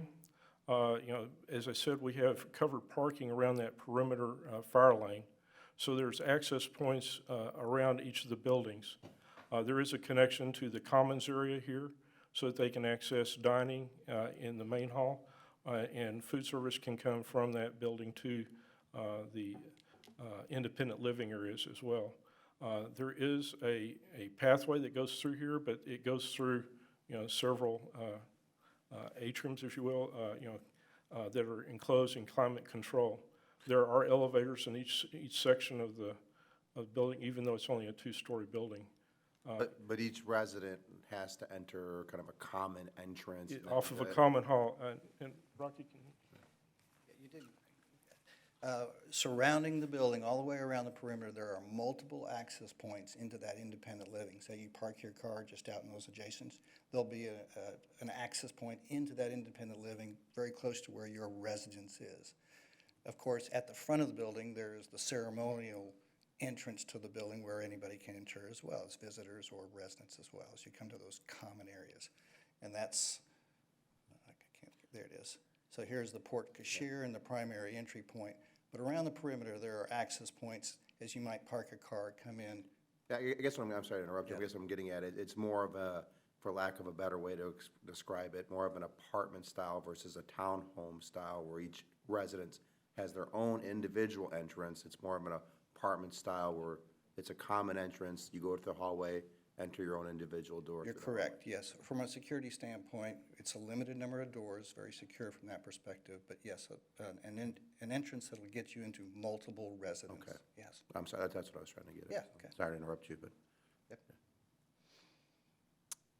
I would ask on that note, will there be security gates on the entrance for the residents? No, there's not. Okay. There'll be, security's primary in our thoughts of our owner and our developer, and of course, we as the architects, but there's no controlling gates in terms of stopping or prohibiting vehicles coming into the site. There'll be other security measures in play, but no gates.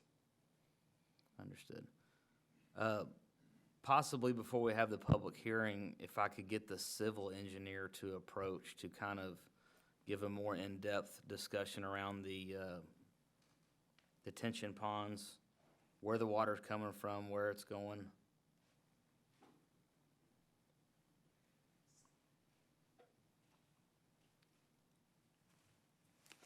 Good evening. My name's Jeff Davis of Dunaway Associates, 550 Bailey Avenue, Suite 400, Fort Worth, Texas. So to answer your question directly, there's roughly 187 acres that drain to this site. The water is predominantly coming from Bedford. I mean, I did some figures before the meeting, and it looks like maybe 20 to 25% of the drainage is actually from Colleyville. The remaining 75 to 80% is coming from Bedford. There's several different drainage areas that kind of filter into the site. The major outfall from the property, and if I can get my mouse to work here, look at the screen, is roughly right over here.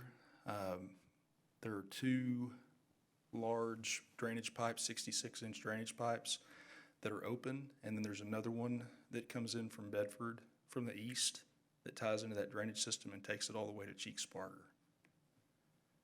So in terms of what's being done with the storm drain and the detention, part of the Colleyville Code, we had several meetings and several iterations of the drainage study that was prepared for the zoning case.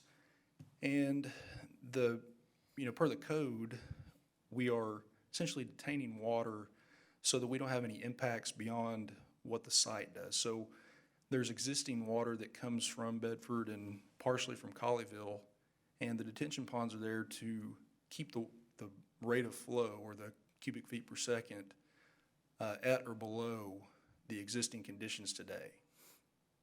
So we're not going to, fix a huge drainage problem between two cities with this particular development. We're going to make sure that this development does not have any adverse impacts downstream because of this development. Because, obviously we are putting impervious area in an impervious site as it is currently today. Okay.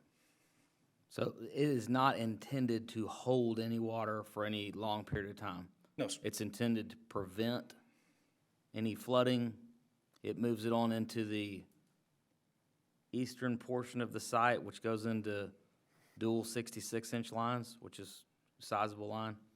Yes, well, unfortunately, as it stands today, without anything happening on the site, any drainage improvements whatsoever, we've calculated that what we would consider a 5-year storm in the engineering terms, like a typical Texas rainfall, right? We get 4 or 5 inches of rain in a 24-hour period.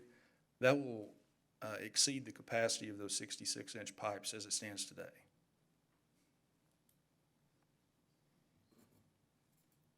Can you go a little deeper on that? Okay. So in essence, and we've provided a drainage study, and we can, if you don't have a copy of it, we can certainly send one to the commission.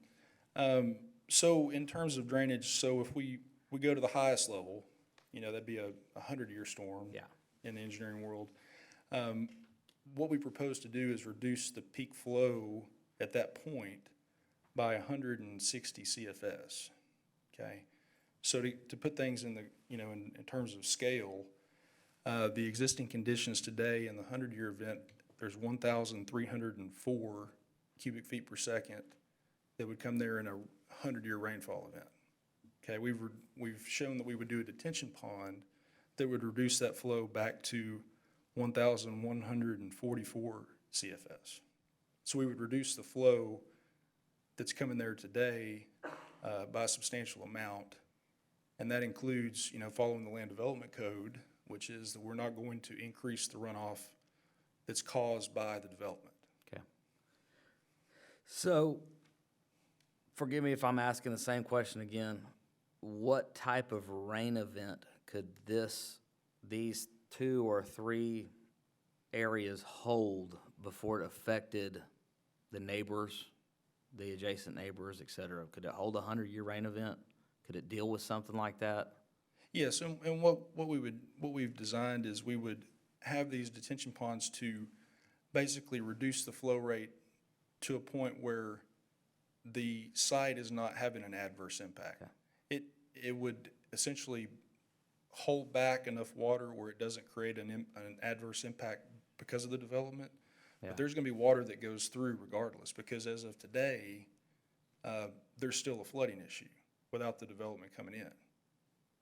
So we're, this whole detention area, looking at the southwest corner, and then it kind of, is it flowing all the way to the north, I guess it'd be northwest corner? Is that where the detention area flows to? Or northeast? That east? Yeah, Generally, east, I'm sorry. Yep. Southwest to northeast, is that the whole flow of that whole area? yes, that's correct. There's a couple of different drainage basins. The major drainage basin is from the south, and it comes through Cummings Drive. If I can flip We're that. not on the best sheet to be. Yeah, we can discussing probably- storm, but I'm sure we could get there. Yeah. How do I go back? Previous. Oh, there it is. Okay, this thing's not working. so Just let me- use the wheel on the mouse. Oh, okay. There we go. If you go back to an aerial picture. That's probably a decent one. There you go. Yeah. So, Cummings Drive is at the southeast corner of the site, and there's a large drainage area that flows through Cummings Drive. We actually drove by after we talked to the drainage engineers, and we wanted to see if there was actually any storm drain that was conveying that water through Bedford into Colleyville, and much to our surprise, there's not any storm drain. It's all basically flowing in the streets, and then it just dumps out into the property. And the next available storm drain inlet would be at the northeast corner. I don't know exactly when that was constructed, but we've shown that there's 2 66-inch pipes that will accept water, and then there's another closed conduit that actually comes from the city of Bedford from the east, and all 3 of those pipes run out to Cheeks-Sparger through Terra They Village. run into the Cheeks-Sparger Road? Yes, they actually outfall into the ditch at Cheeks-Sparger, and then there's a small green space area through Terra Plantation HOA to the north. Without the little drainage arrows, it's hard for me to see, but are you gonna collect everything on site and move down towards the southern portion? None of it's gonna come out towards Covenant? No. Over the road right there or anything No, like that? the grades are Yeah. such that actually we would have our own internal collection system that would outfall into the detention ponds. But it generally flows from kind of northwest to east and southeast. There's already an existing kind of a drainage channel that runs there. But yes, we would essentially put the pipes in there and have a drainage structure close to the outfall at the northeast. Oh, I got a couple of questions. The roads that you're building, are those going to have, how are those going to drain? We haven't gotten that deep into design, but a typical situation would be we would have either grade inlets or curb inlets on the interior of the site that would collect water, and then they would have a drainage pipe that has a head wall into the detention ponds. So in one of the detention the ponds. roads would drain into the detention ponds? Yes. And then they're really more detention areas, right? So what are they gonna look like? Is it, how deep are they gonna be? What's the makeup of those areas? Well, typically, we try to keep them in the, 6-foot deep range would be my guess at this point without getting into a detailed design. Obviously mowed, and they'd have there's trees and landscaping around them. We even talked about the potential for, if the grades will allow, having a more milder slope into the area, so when it is dry, People can take their dog or, whatever they want to do down in an open space area, and use it as something else besides just a detention pond. Thank you. Appreciate that. I think we're good here for now. Anybody else? Yeah, I have, sorry, questions for the first gentleman, the owner of Methodist Home. Yes, Mr. Stevens? Yeah. So I just have a couple of questions about, you said you have 12 communities that are already up and running. Yes, sir. How long have you owned those? How long have they been in business? They have been in business from anywhere from 5 to 40 years. Dependent. Okay. We have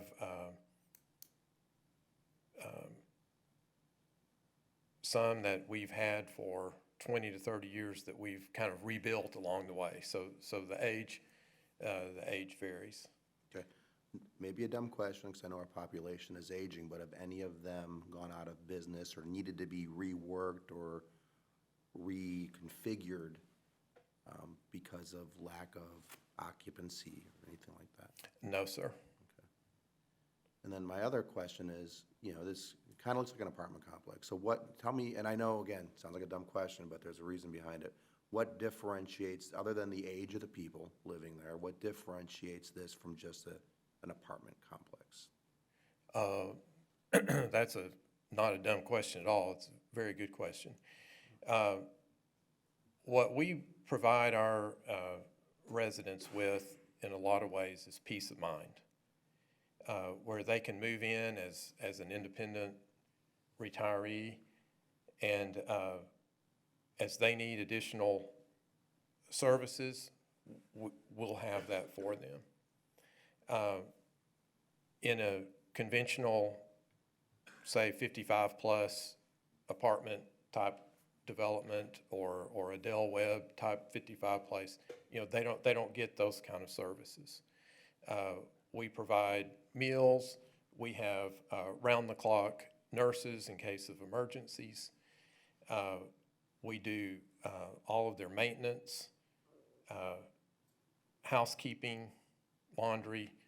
We take them to the doctor in one of our vehicles if they so choose. So we have a whole laundry list of services that we provide them. And also, very importantly, there's people that plan for their future, and they don't really plan to live to be 100 years old, and their money runs out.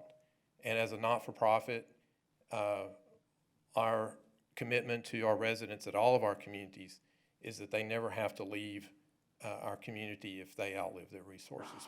We take care of them. So that's a major part of our commitment to our residents. So you maintain ownership of all of the individual units? Yes, sir, that is correct. Okay. So it's not a resale issue or individual people move out or no longer occupy a unit? There's no resale or vacancy issue, I guess, or? Well, they do pay an entrance fee to move into the independent living, which could be similar to an amount of buying a house. And the refundability of that is determined when they buy it. They might sign a contract where it's 90% refundable, or, we have different plans. And then when they vacate the unit and it's resold, then they get a refund. And that's the way most of our communities are built. And we have just an incredible track record of doing those refunds in a timely basis. That's regulated by the Texas Department of Insurance. And so we're very careful about how we do that, because our reputation is at stake. So. Okay. Thank you. Mm-hmm. Okay. All right, at this time, I'm getting ready to open the public hearing. I have cards I will call by the name and will notify if they're in support or opposition. Again, if anyone additional wishes to speak that hasn't turned in a card yet, they're located at the back of the room. You can turn those into Ari, and she'll pass those over to me. When you address the microphone, please state your name and address for the record as well. With that, I'm going to open the public hearing. Jill Alvarez wishes to speak in support with questions and comments.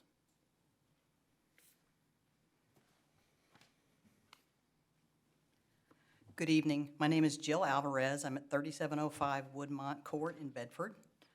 And generally, like I said, indicated on the card, I support the development of this location. My only question is regarding the drainage. There is a drainage ditch that runs along the south and the eastern property line. And my question is, how is that going to be addressed with the detention design that they have? Thank you. That's it. Thank you. Appreciate that.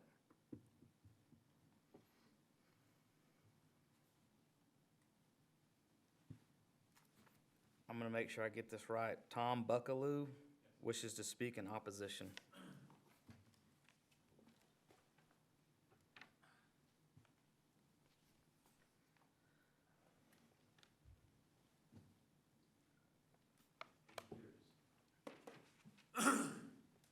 Stood up here 8 years ago. Okay. Tom Buckaloo, 3709 Woodmont Court.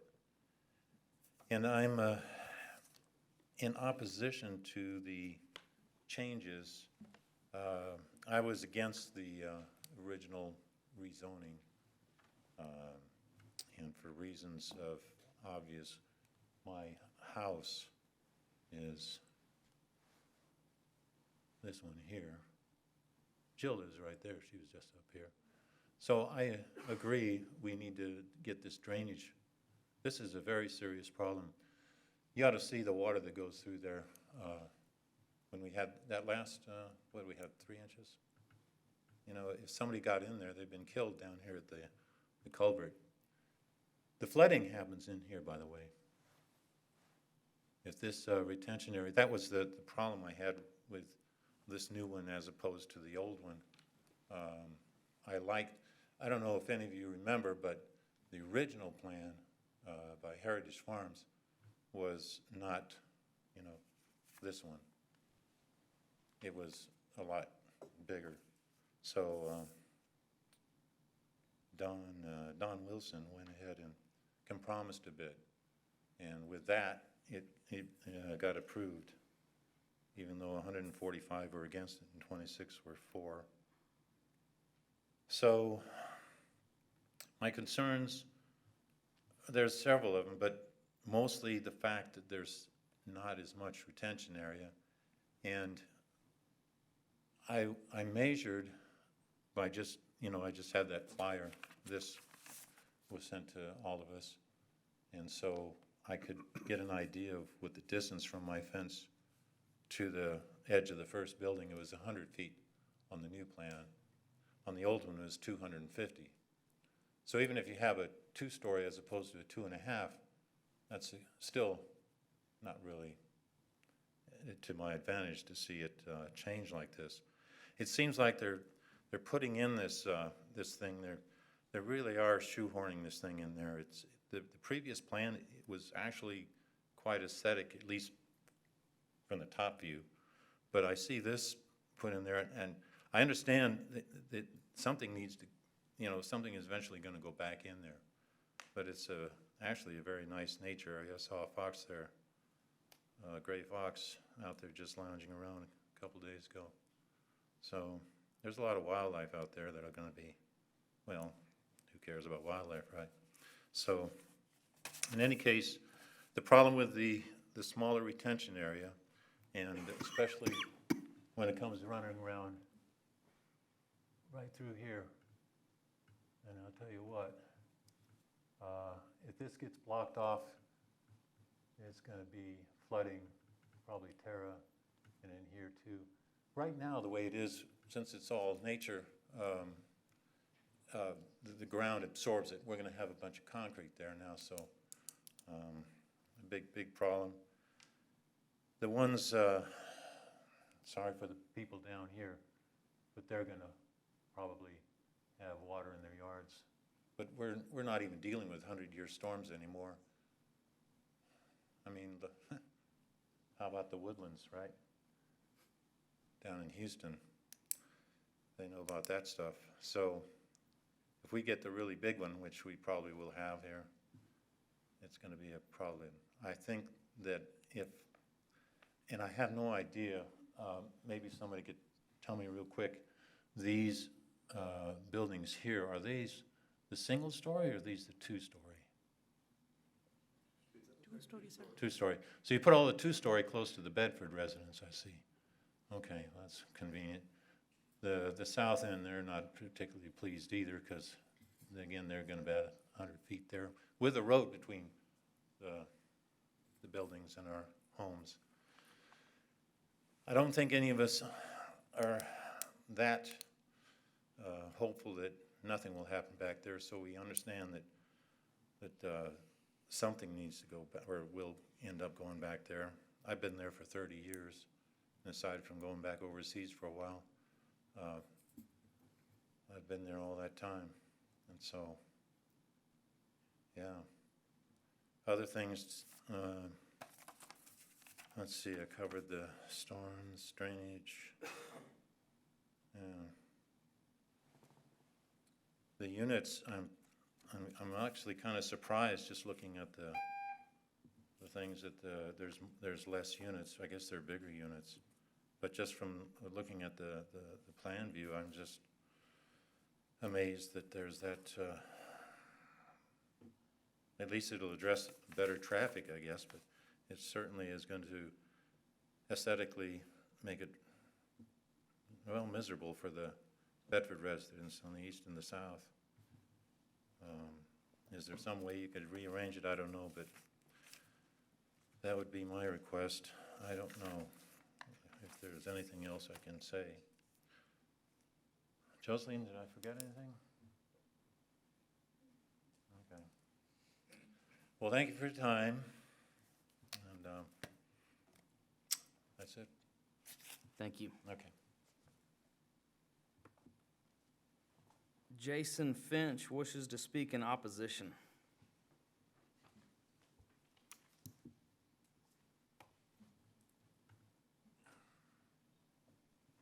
And Tara Finch does not wish to speak, but would like us to record her opposition. I might speak, if that's okay. Okay, If he misses anything. I can change the check mark. Check, yeah. Thank you. So my name is Jason Finch at 3721 Woodbine Court in Bedford. I live in the house right in this area over here on the east side. You know, just to say for the record, I wasn't here in 2012, and I would be my strong preference not to have anything there. We've enjoyed it since we've been there for the last 4 or 5 years, and it is based on 2018 appraisal. It will take about a $20,000 hit in our house value just from losing the green belt that we have back there. But as my neighbor previously stated, I'm under the no illusion that it's going to stay vacant for the rest of time, and I know that's not the argument here today. It's more about the change from the previously approved plans to the new plans, which there are portions of the plan that I'm excited to hear about, the lower roof, the lower amount of units, things like that I do like, but our main concern is similar to the neighbor alluded to as well, as a setback. You know, the previously approved plans having the 250-foot setback to now having, you know, probably within 50 feet of the house, that road right there is gonna have to be lit. And so we have lights now that's gonna be within 50 feet or 75 feet of our fence, when in 2012 they came through with a plan, and you know, there seemed a reasonable amount of space between where the houses would be and where the construction would be, and that is what the plan was approved based on.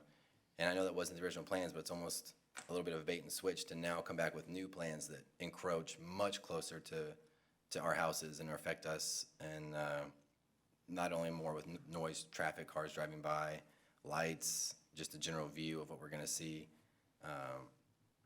You know, it seems like it'd be a pretty big impact, and I don't know if there's another way it could be redrawn to to make it more aesthetically pleasing to the Bedford residents, that where the large two-story goes right on that property line there.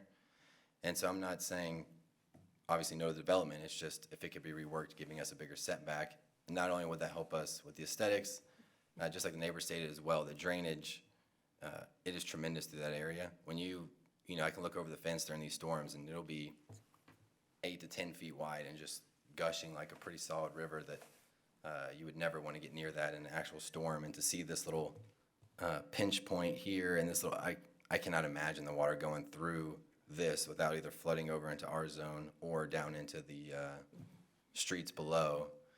And then to hear another concern from the civil engineer to say, well, we might even not even make it 6 feet deep. We might just make it a gradual slope so people can walk on it with their dogs.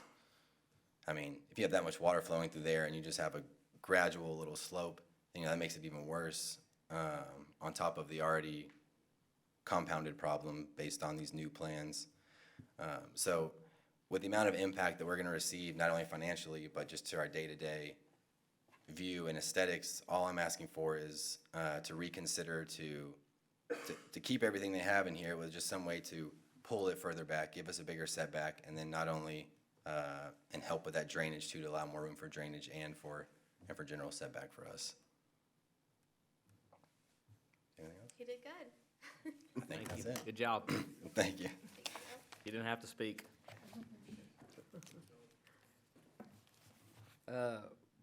Rebecca Brindley does not wish to speak, but would like her opposition recorded.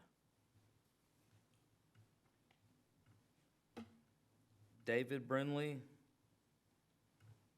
does wish to speak in opposition, or does not? Okay. Okay, he's good. He wishes to record his opposition.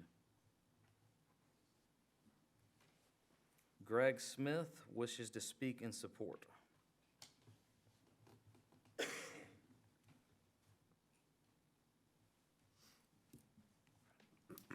Good evening. Greg Smith, I'm here representing Covenant Christian Academy, 901 Cheeksburger Road in Colleyville. I'm one of the board, I'm on the board of trustees. I'm one of the current trustees. Let me start off by saying it's sure nice to be here on behalf of somebody else's project and not our own. We've been here a few times and things that we've needed, and we appreciate the support of Colleyville for what we've done.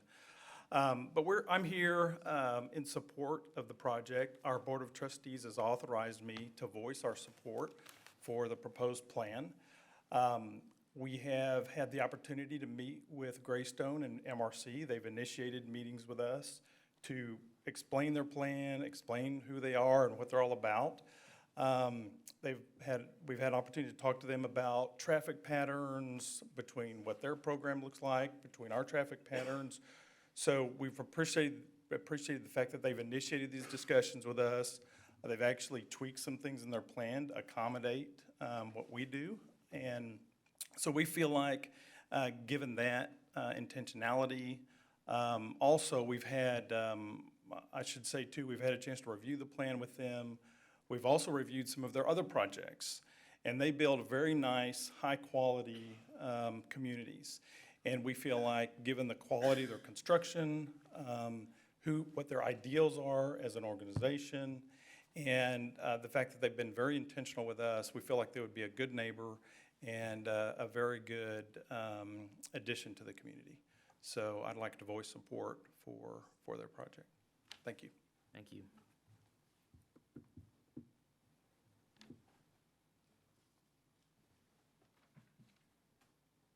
Next, we have Raul Garrison wishes to speak in opposition.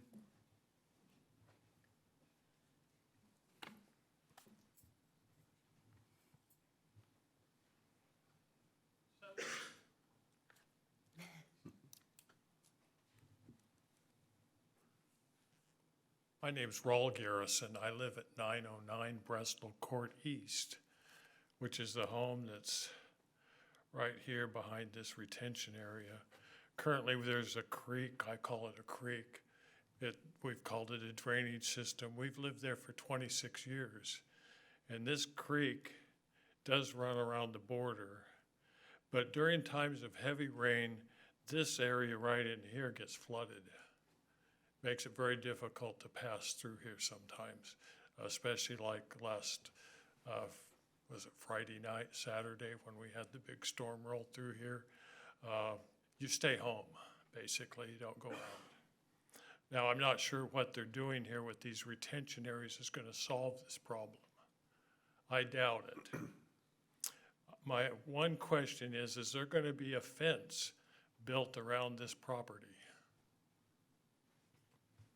Because if there's no fence, I'm opposed to not having my backyard back up to this area. My house currently does not have a back fence, and I was told by the city of Bedford that I was not required to have one, so I didn't put one up. And because of that, my property value went up because it was considered a rural property. With the building of this structures in here, it's gonna diminish that property value on my home, and that concerns me immensely. I'm also concerned about the number of children that live in this area that will have access to this property and winding through it on bicycles. I'm concerned, another concern I had is when the Christian Covenant Academy built their school in here, I lived there, and the traffic on Wayne was easily accessible. After they built it, it's a nightmare. The added traffic in this area by building this many residences is going to increase that traffic regardless of what they say. You're going to have a lot of people living here once they fill it up, and it's going to be a problem. I'm just totally opposed to it. I think a better option would be the city of Colleyville to buy this property and build a park system in here, or soccer fields, or other things, because in our area there's a limited use. Not because I live in Bedford, but I think there's better use for this property than building this kind of a structure in this limited area. So I just voiced my opposition to the whole process. Thank you for that, appreciate you.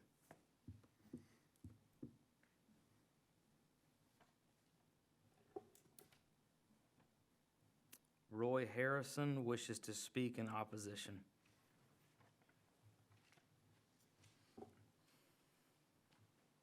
Roy Harrison, 900 Bristol Court East, Bedford, Texas.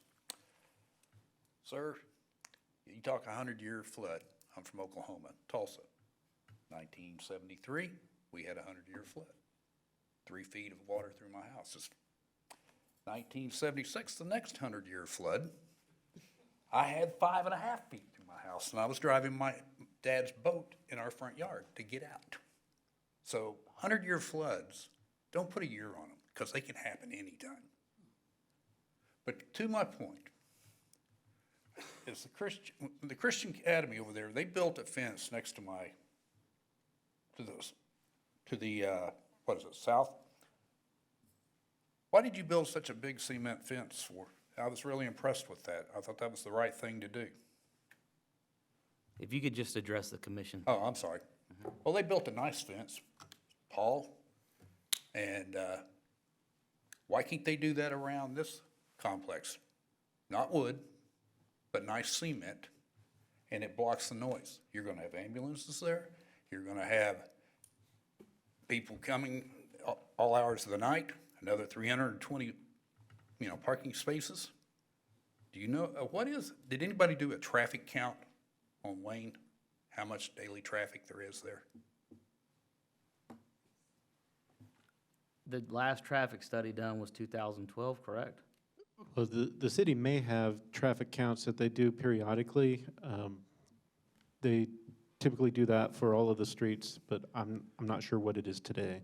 Well, don't you think that's a little important? Because since that school's been there, when they have an event, and my house is, we get right here. I couldn't park in front of my house if I wanted to because of the events. Now, I do welcome that those parking spots are going to be there, but there is a lot of traffic. It's almost impossible to get down that road. Basically, you know, when we said the Pledge of Allegiance, really caught something at the end of it. It says liberty and justice for all. We do not live in Colleyville. So when you approve this, we can't vote against you. That's the good thing for you guys. But justice. Is it right we're only going to get us 8-foot fence, wooden fence? First flood comes around, it rots out, goes away. Do they replace it, 10, 15 years from now? I don't think so. It's all about money. So, appreciate your time. Thank you. Thank you.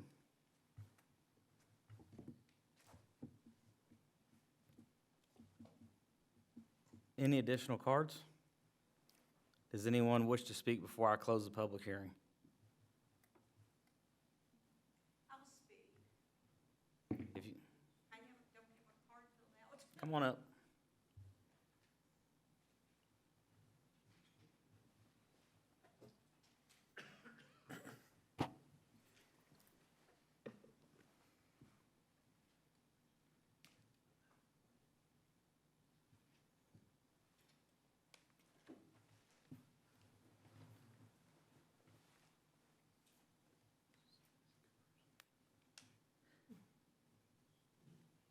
If you could state your name and address for the record, and when you're done, if you wouldn't mind, to please fill out a card. Thank you. Sure, okay. Good evening, I'm Joan Yulee. Is this echoing? Okay, sounds like it. I just wanted to add a few things. The gentleman that spoke earlier really, I think, pretty much covered everything. I live at 908 Bristol Court East. And I can certainly verify the fact that we do have a flooding issue now at that intersection of Wayne and the First Street there, Bristol Court. And so that is an issue now, and I don't get this 100-year thing with climate change. Right now, we've already seen 100-year records being broken in a much shorter period of time. That being said, I have another issue that was sort of addressed with the loss of the trees in the back in that area. There are some native pecan trees in the area and some other substantially older trees in the area. And from this, it's impossible to tell which trees will be saved and which won't, but I expect that a good many of them will be saved. True, they're going to plant new trees, but how many of us are going to live long enough to really get the benefit of that? So that is a big issue for me. In addition, that area is currently being used by a lot of wildlife. We have egrets that come through. We have egret families that have come through. Herons.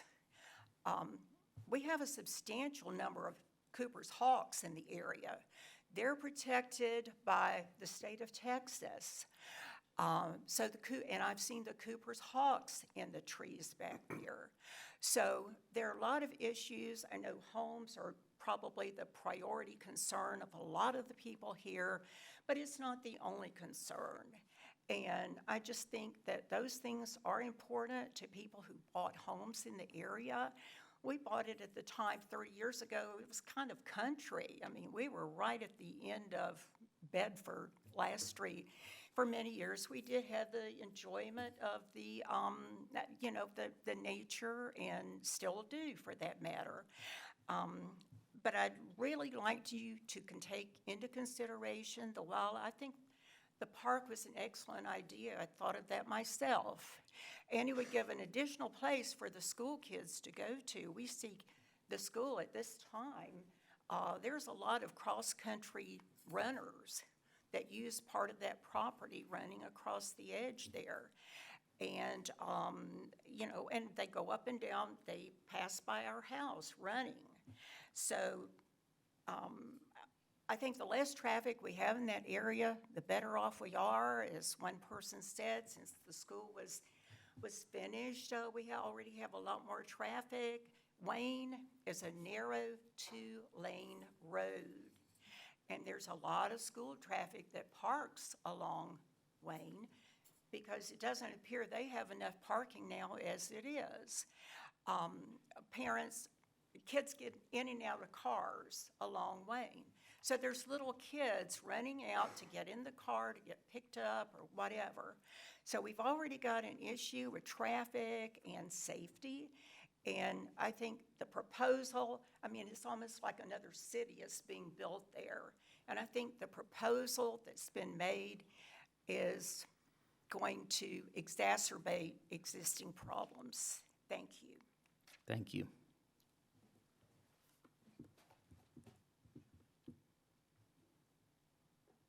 Any additional speakers? Go ahead. If we're going to have additional speakers, please start filling out cards.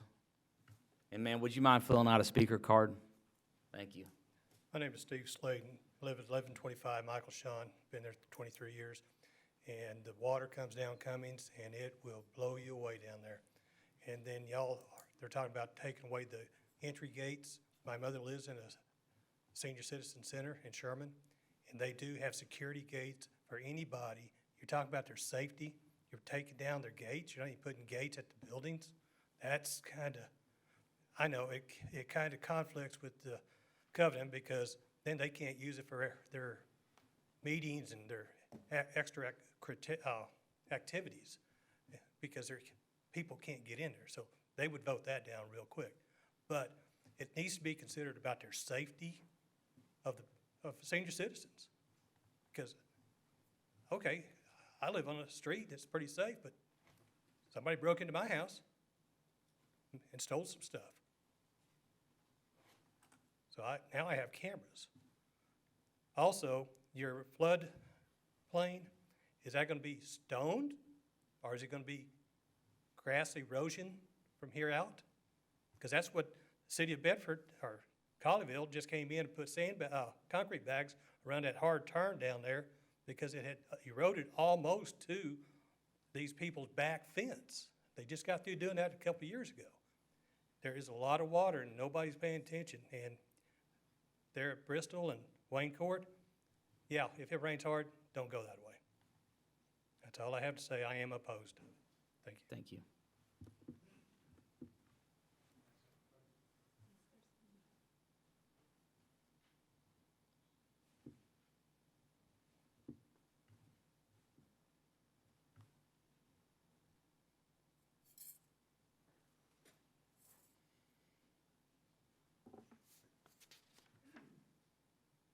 You can come on up to speak if you'd like to speak. You can fill out the card when you're done.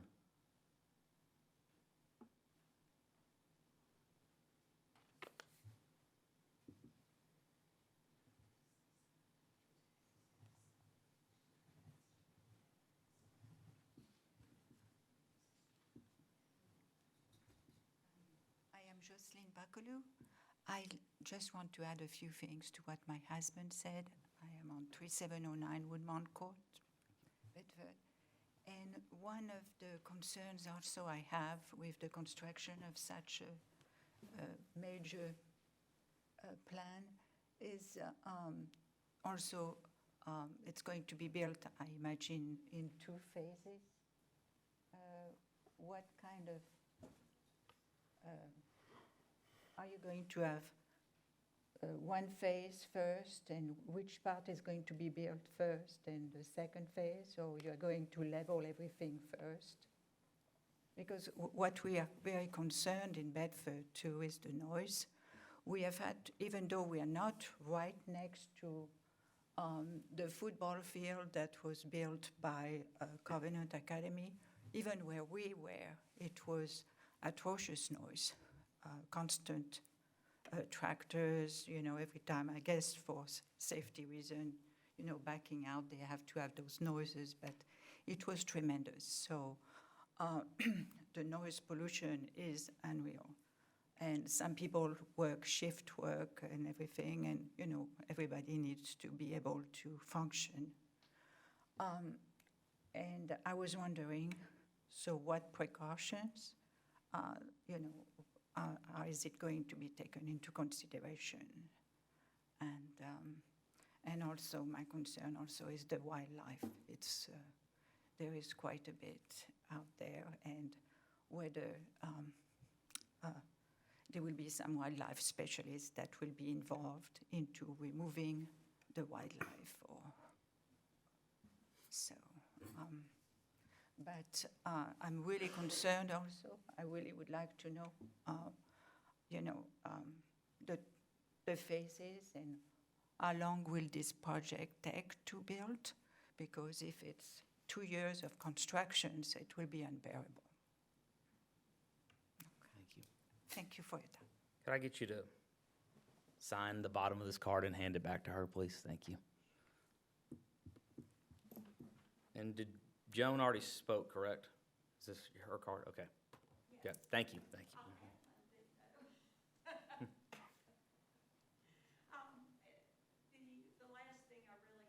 Go ahead and approach you can come back up so we can hear you.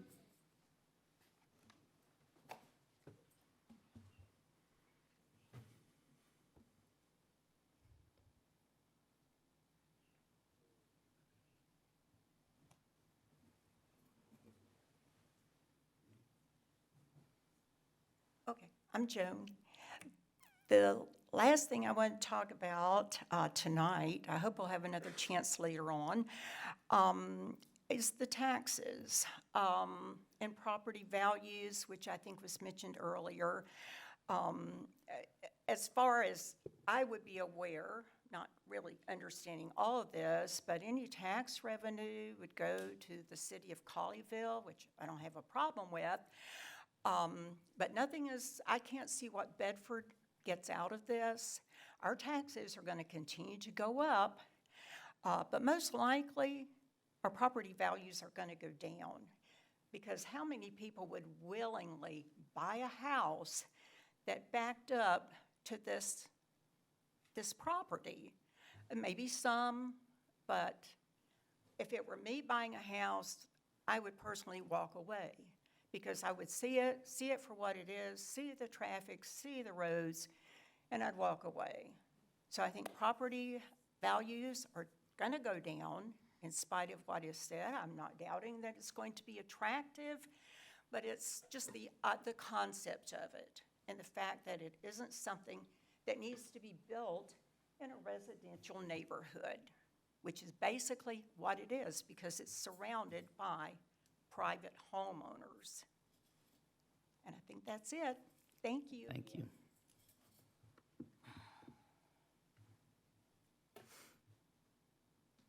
At this time, I'm closing the public hearing, and we'll ask the applicant to come up and address as many of the comments and concerns that we've just heard over the last few minutes. Members of the commission, I'll try and address as many as I can. Just because of the last speaker, I'd like to just start off there, I guess. This property is on Cheeksburger Road, a major thoroughfare, east-west thoroughfare, not only in Colleyville, but throughout this portion of the Metroplex. As the staff showed, this is on the comprehensive plan as commercial. It's shown as commercial. It's adjacent to Terra Village. It's adjacent to, a more intense use of the Covenant Christian Academy.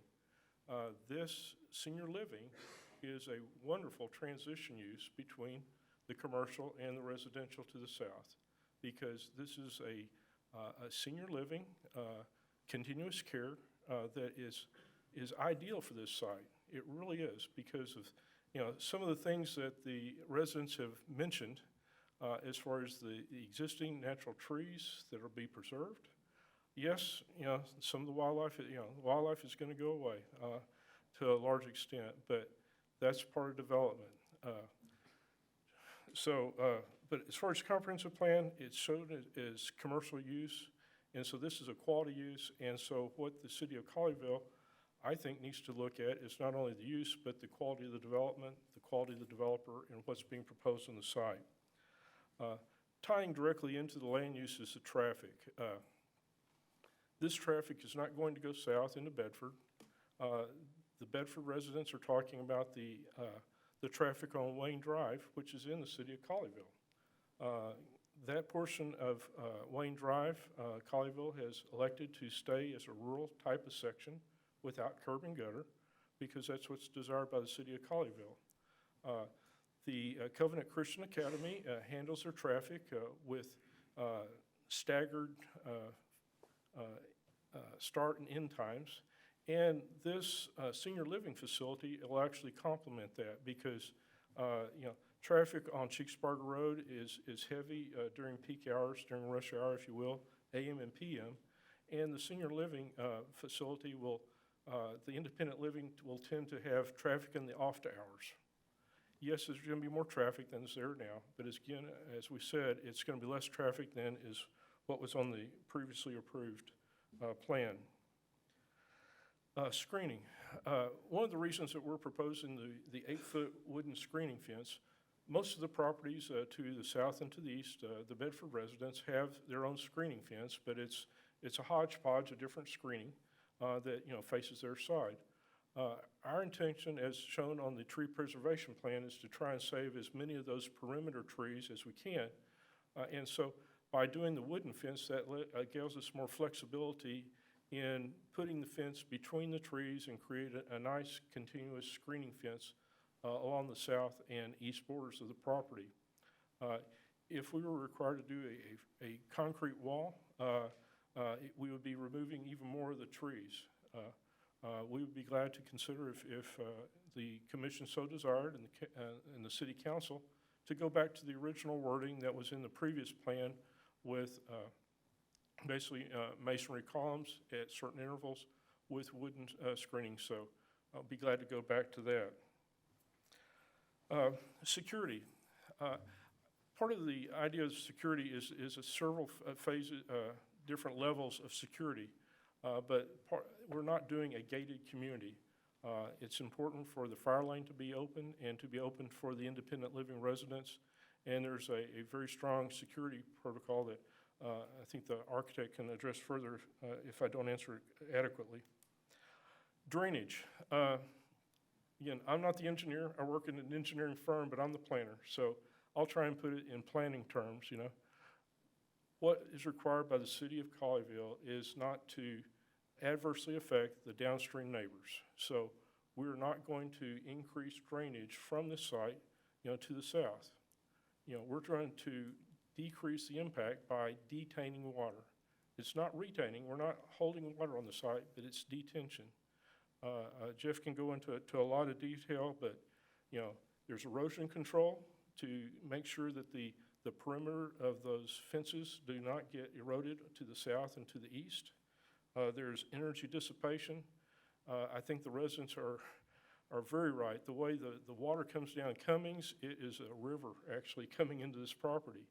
There's been improvements there, but there's no inlet, there's no actual catchment area to stop that water and slow it down as it goes down through the site. So that's part of what we'll be doing. We haven't done the final drainage design because we don't have approval for this revised site plan yet, but the detention areas have been calculated on how much volume is needed for the detention. 100-year storm is just a nomenclature that FEMA uses. Basically what the 100-year storm is that there's a 1% chance of that intensity of rain to happen in any 1 year. It can happen every 5 years, it can happen every 20 years, it could exceed the 100-year flood as alluded to in South Texas. I mean, there's a standard project flood and then there's stuff that's off the charts. So, but the engineering criteria that primarily we use as a firm and as required by the city, actually the city came back and asked us to do calculations for a 5-year storm, a 15-year storm, a 20 and 25-year storm, and the 100-year storm, I think were the thresholds. And how do we detain the water at each of those levels? Again, we haven't done the final engineering, we haven't done the final grading plans and the drainage structures, but our commitment is to meet the land development code, not to increase water runoff as it goes from the site.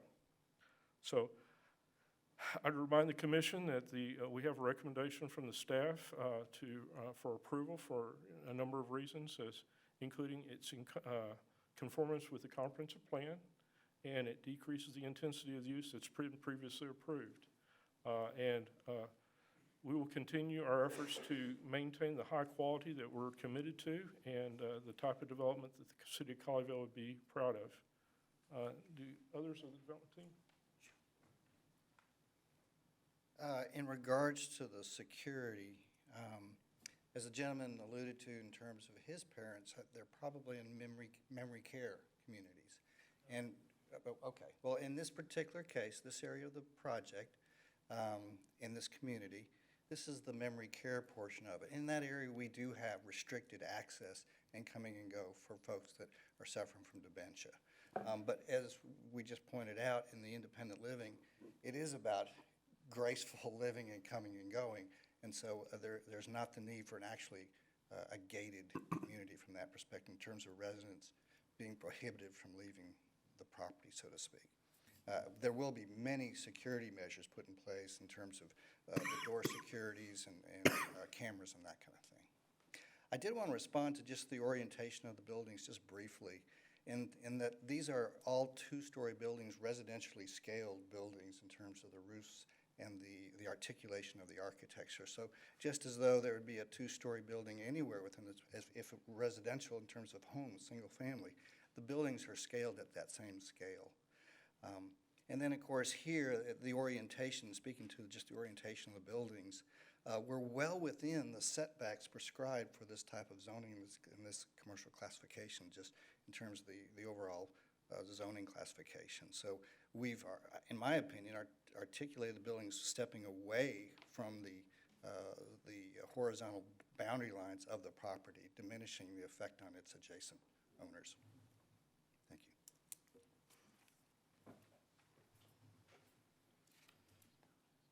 Real quick, one thing I forgot to mention, the question was about phasing. Basically, 95% of the project is being constructed as a part of Phase 1. All the drainage would be constructed as part of Phase 1, the independent living.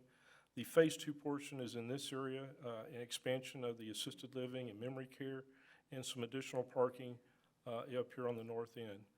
So that's what the Phase 2 would be. As probably what would happen is that as independent living residents need to transition to memory care or to assisted living, then at that time there would be increased need for that to be added as Phase 2, which could be several years later. So.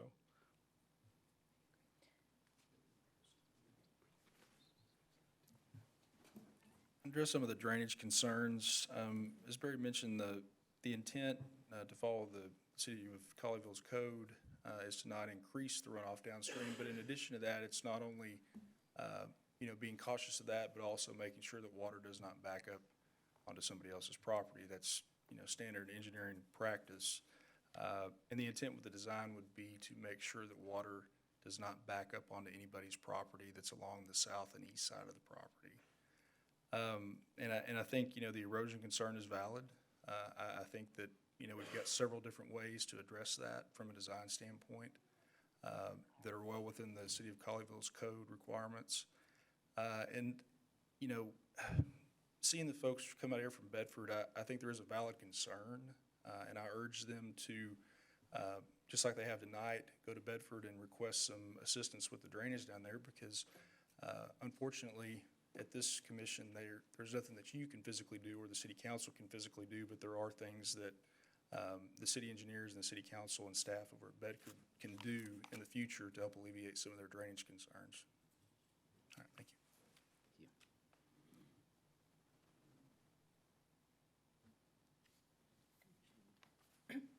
you. Good, okay. I'm gonna open up the commissioners' discussion, so. I have a question. So with the independent living, I assume that a couple can live in the unit?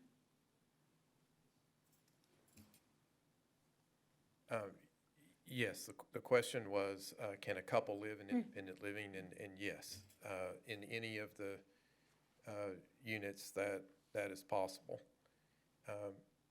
From a practical standpoint, we see about a third of our units company-wide are couples, and about 2/3 are single.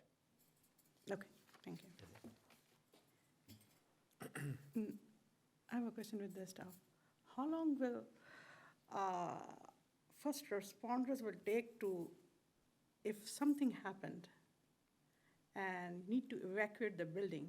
It's 384 seniors to evacuate the building. I'm not talking about the staff or employees working there. How long will it take?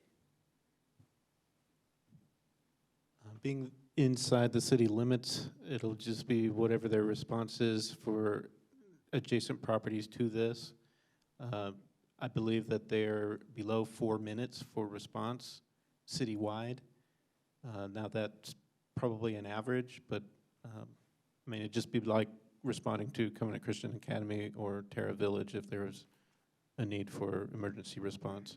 It's 220 units, and if you calculate 164 independent livings, and if it's couples, it's 328 people.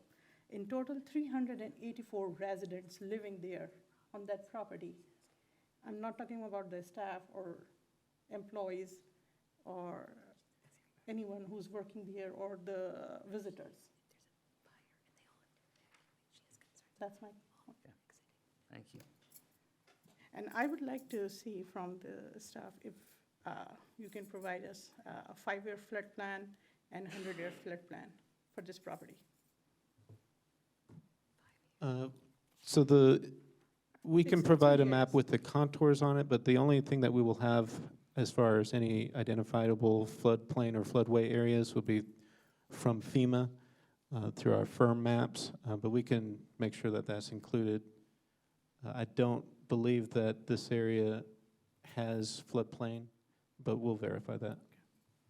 Well, what, yeah, I'm sorry, are you done? I'm sorry. Didn't wanna- No, I'm good. Okay. I want to make a statement to you guys first before I ask some questions, because most of the folks who came to speak tonight are from Bedford. Really appreciate you coming out, you're great neighbors. We're listening to what you say and taking into consideration.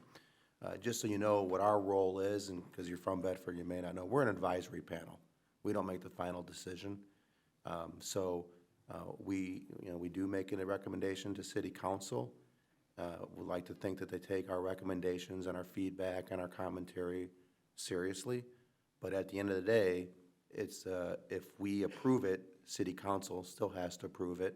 If we deny it, there still is an opportunity for this to go in front of City Council, but it requires more yay votes if we deny it. So just so everybody knows how this works. I do have a lot of questions about this, mainly around drainage and flooding. I've heard a lot of concerns about flooding, and I do want to take, their comments into consideration and really understand the impact that this development will have on that. But before I get into that, I do have a couple other questions not related to flooding, based on some of the commentary that the citizens came up and spoke about. The lighting of the roadway around the complex, what does that look like? How is that going to be, lighted and, so I want a little more information on that.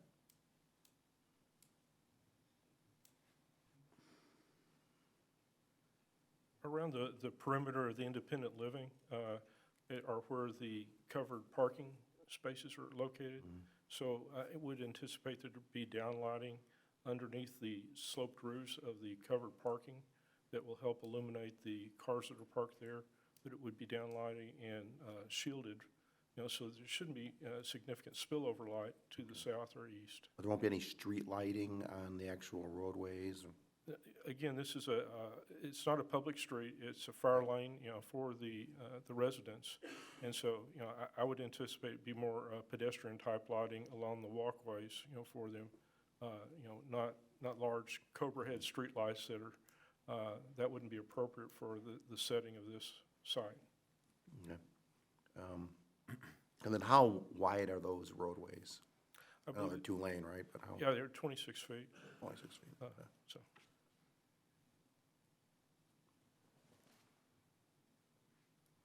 I guess the other question, I did drive by here, but I honestly didn't go into the Bedford side So I'm not picturing what the drainage area looks like currently. You know, what does that look like today, and how does that change?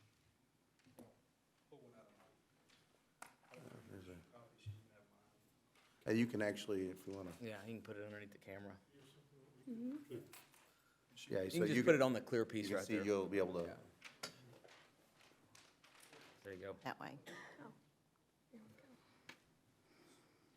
Okay, so the drainage area, and I'll have to talk loud.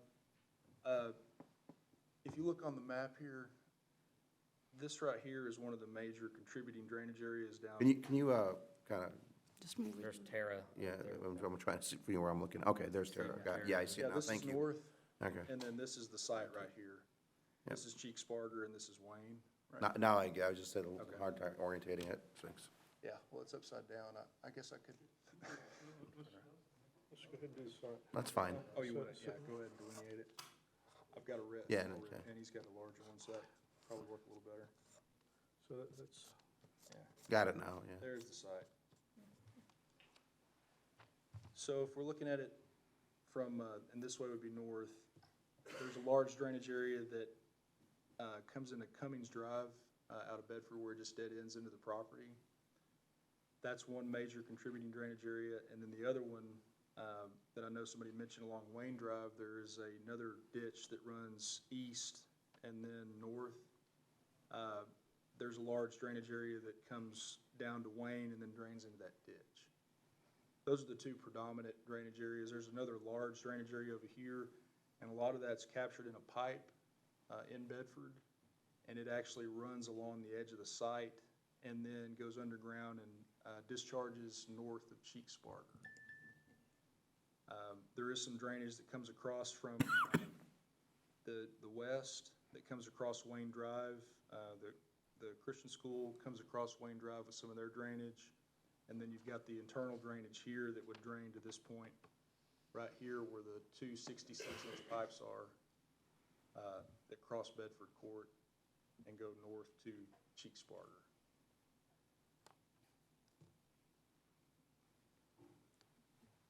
And so if we were, so as far as, you know, it's the fencing that we're proposing putting up, would that have any impact on water draining from the Bedford residents into this property? The fencing along Cummings Drive, we actually had that conversation earlier today, and we would have to design it such that the water can get underneath it. If we were to put a fence up, because it's, right now, there's basically a dead-end street with some barricades there. There's a large tree in the middle of the road, and then there's a bunch of riprap and some erosion protection that go down into the ditch. So, of course, we wouldn't just put a fence that's, 3 inches off the ground. If we know the water's gonna come off Cummings Drive, a foot deep or, 10 inches deep or whatever, we would obviously make it a little higher so the water can get underneath it.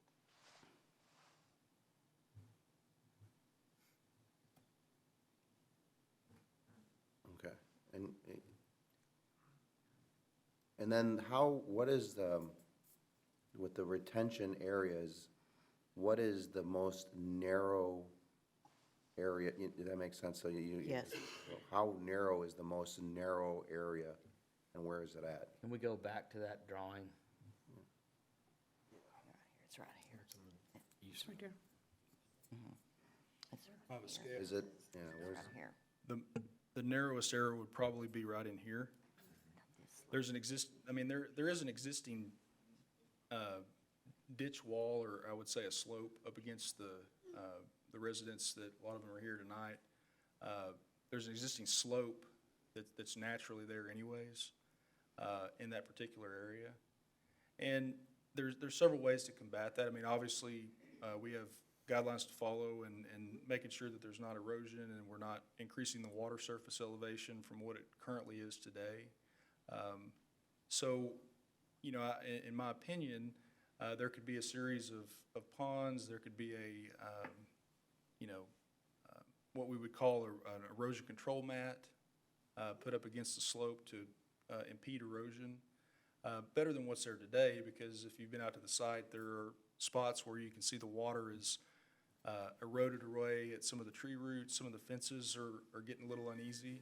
So obviously, we wouldn't want to continue to do that in the future because obviously, our client has a fence that they would like to put up, and they don't want to make it where they have to go out and replace their fence every, 2 to 3 years.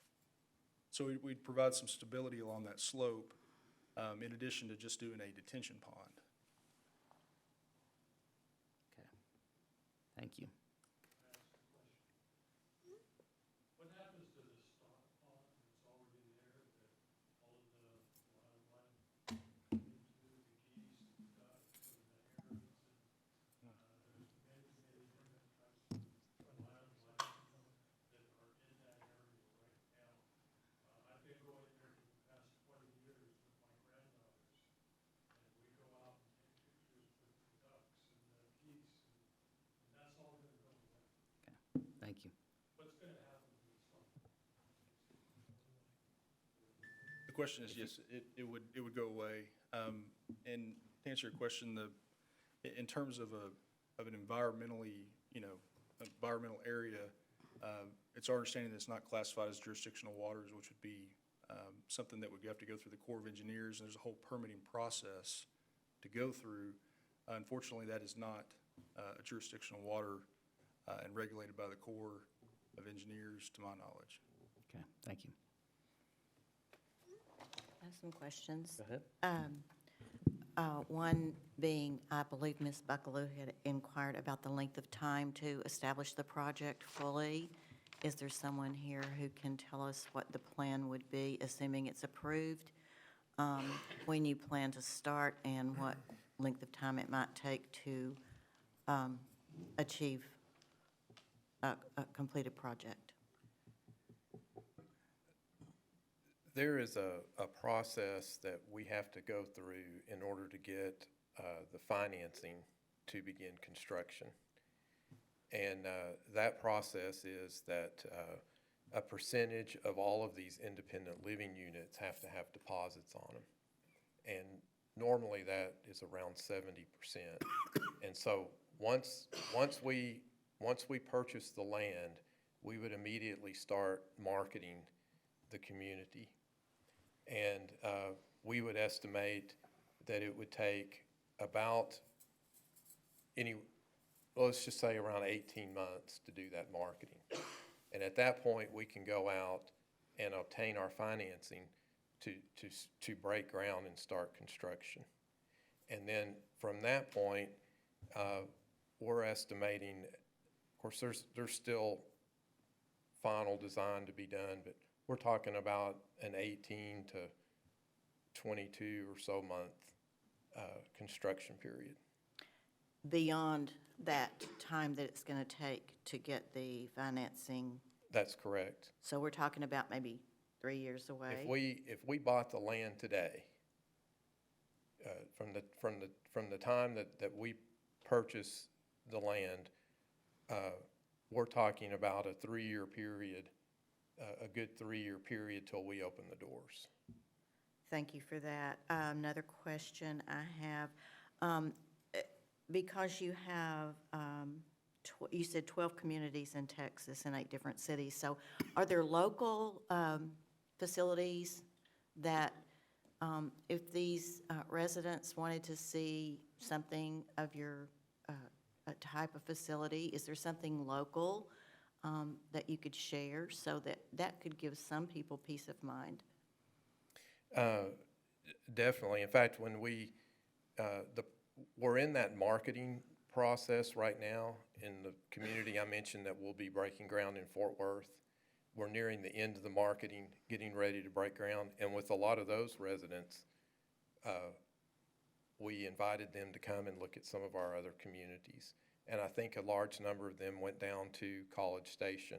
We have two we have one in Bryan and one in College Station. That I think a pretty large group went down there. So we would definitely invite anyone to visit any of our other communities and get an idea. We have communities that are very similar to this where they're set right in a residential with homes all around them.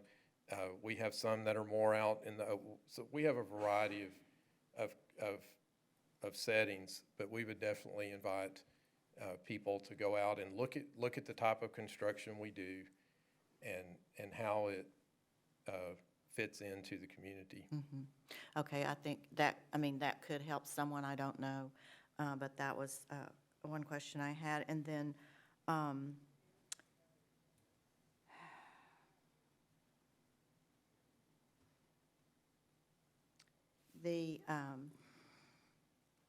I believe the gentleman had mentioned, since these residents mostly live in Bedford, that they might talk to Bedford about their drainage issues. And while certainly water from Bedford is impacting the bigger picture, I still feel like we need to be mindful that, you know, Colleyville also, because this is Colleyville that we're talking about, and we have a responsibility in that regard. I'm not sure I understand completely how you can protect certain areas from flooding. I'm not an engineer. But I would personally prefer masonry fencing on the south and east. I think that would help. I'm not sure.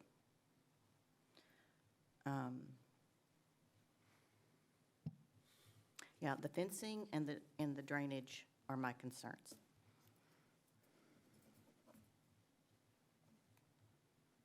So that's it for now.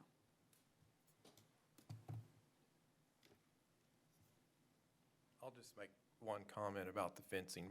We're very open to options on the fencing. You know, we've recommended, we've asked, we felt like there might be less disturbance to the trees that we're keeping with that kind of a fence versus going in and doing masonry, but we're certainly open as we work through this. And of course, in Colleyville, we love the trees. We're Tree City, you know. Yeah. But there's a lot, if a few trees had to be sacrificed to give the folks some peace of mind concerning the drainage, Sure. and if that helped with the impact of the drainage, then it might be worth looking at. Does anybody have any more questions? Because I want to say something else. Go ahead. But I don't want to interrupt the question. So here's where my head is at right now. You know, as far as this parcel of land, it is going to be used commercially. And nobody likes who lives up against a green belt area for that to be developed. Nobody. And I get that. But at the end of the day, it is going to be developed commercially. So that's being said. But I can't in good faith as a good neighbor vote yes for this based on what I know today, what I know right now. I've got questions about drainage. I've got questions how the fencing impacts the drainage. And honestly, some of the commentary I've gotten even from, one of the individuals about, saying about from the city of Bedford, they have a concern relative to flooding and they should talk to Bedford about it. As a good neighbor, I can't, I am not in a position, but I also want to say this before I say that. I do think that a senior living facility is probably a good use for this property because it's, it is kind of commercial zone. I think it's a great use for it, and so I'm not against that part of it. But I am not in a position to vote yes for this tonight until I get more comfortable around the flooding impact of this facility, and I don't think enough information has been presented for me to get comfortable with that tonight. If more information is presented, we really get an understanding. I don't like the fact that all of the water runoff for this entire property, it appears, is going into this detention area, which goes into these pipes that appear not to be, maybe work as well as they need to currently. So I think it's a good use of this land. I think, residents who live against a nice green area, that goes away. Nobody likes that. It may affect the property value of your homes. That's unfortunate. But the flooding issue and the fencing issue, I am not comfortable with that to vote yes on this tonight. And I would, I would echo that, I understand there's been no detailed drainage design done at this point. Obviously, we're looking at a color sketch and a head wall, it's a square on either side, and we don't have dimensions or depths or anything like that. With that said, I echo Commissioner Cook, and I think this is a good development for this site, much better than a movie theater or anything of that nature. I think that the United Methodist Church and, this development would be a good neighbor to Colleyville and a good neighbor to Bedford. With all that said, what options do we have, as I lean on staff over here, for looking at this? From our perspective, when it comes to the drainage, are we gonna, how many more rounds of this site are we gonna see? Because I think that most of these people that sit next to me, and we hear our neighbors in Bedford's concerns, we really do. And again, thank y'all all for coming out tonight. Anybody can look at this sketch in the eastern half and see that we can't tell if that's 4 feet apart or 10 feet apart, and we can't tell if it's a foot deep or 10 foot deep. It's a concern of ours. Drainage is a big deal in the city of Colleyville. None of us want to drive around after it's rained and see issues and concerns like that, and we have been working diligently to address that. And I'll put the Bedford citizens at ease a little bit to know our city council is very, very strong on drainage, and it is a major priority of what we do right now in this city. So those are all concerns we have, and if I could have Ben address to the commissioners outside of drainage, moving forward, do we need to table this and give them time to do the drainage plan? Is that certain step out there in front of us anyways? Can we discuss that a little bit? Sure. So that is a possibility. So I think, stepping back a little bit, I think the first part of your question is, will we see this again? So this is really the main item that will come before you. It's the zoning and this site exhibit, whether we would allow for this use on this property as currently proposed. That does move on to City Council after your recommendation, but then it would not come back to us unless they modified the zoning again, and it would have to go through another zoning action. The city will continue to review different aspects of this project, specifically a site plan, where we will make sure that all of the detail work is done and it is verified by all staff that it meets all of the regulations per the Land Development Code.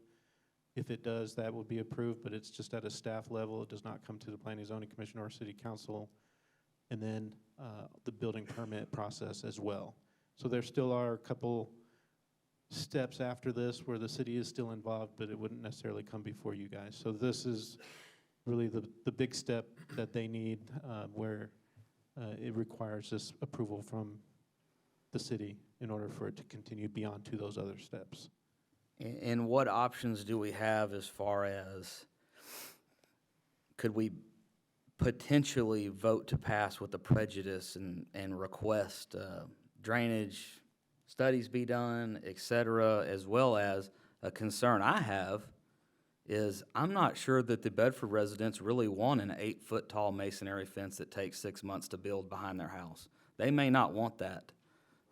That is going to take down a lot of trees, and more wildlife goes with that, and it's a major concern of mine.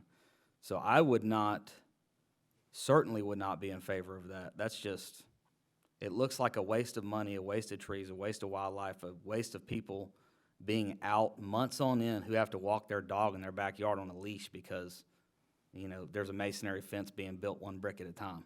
I'd have concerns about that, but I'd like to give time to the developer to work with the neighbors to find a happy medium on the fence, whether that be a masonry column every 200 feet or something like that, I'm not sure, or just straight 8-foot fence.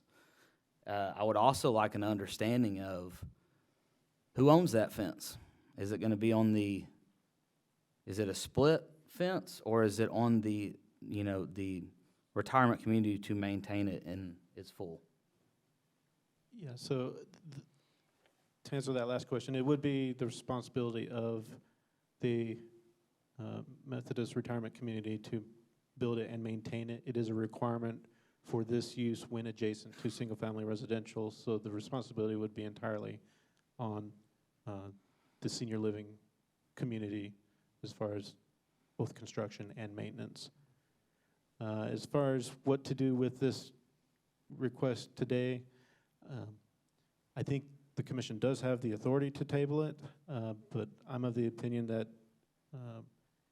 it's dependent on what the desires of the applicant are. I think they've heard tonight that there's several of you that, based on not having all the information needed to feel comfortable enough to approve it tonight, I think the message has been made that maybe we do need more time. So I think the tabling is probably appropriate, but I'd look to the applicant to see if they're willing to do that. And if not, the other option is to go ahead and make a motion and see what happens. Yeah, so to the applicant, to summarize all that, would you rather table this tonight and come back with a real drainage plan and that we can understand and see and have depths, and where does this head wall on the east end of the property go, and et cetera? We've all got concerns about that. Everyone here, no one here has spoken in positive towards the drainage. Let's be honest here. So, this is a tough drawing for us to go off of. I believe, me personally, the project meets the intent of what we're trying to do here. Are there concerns? Yes.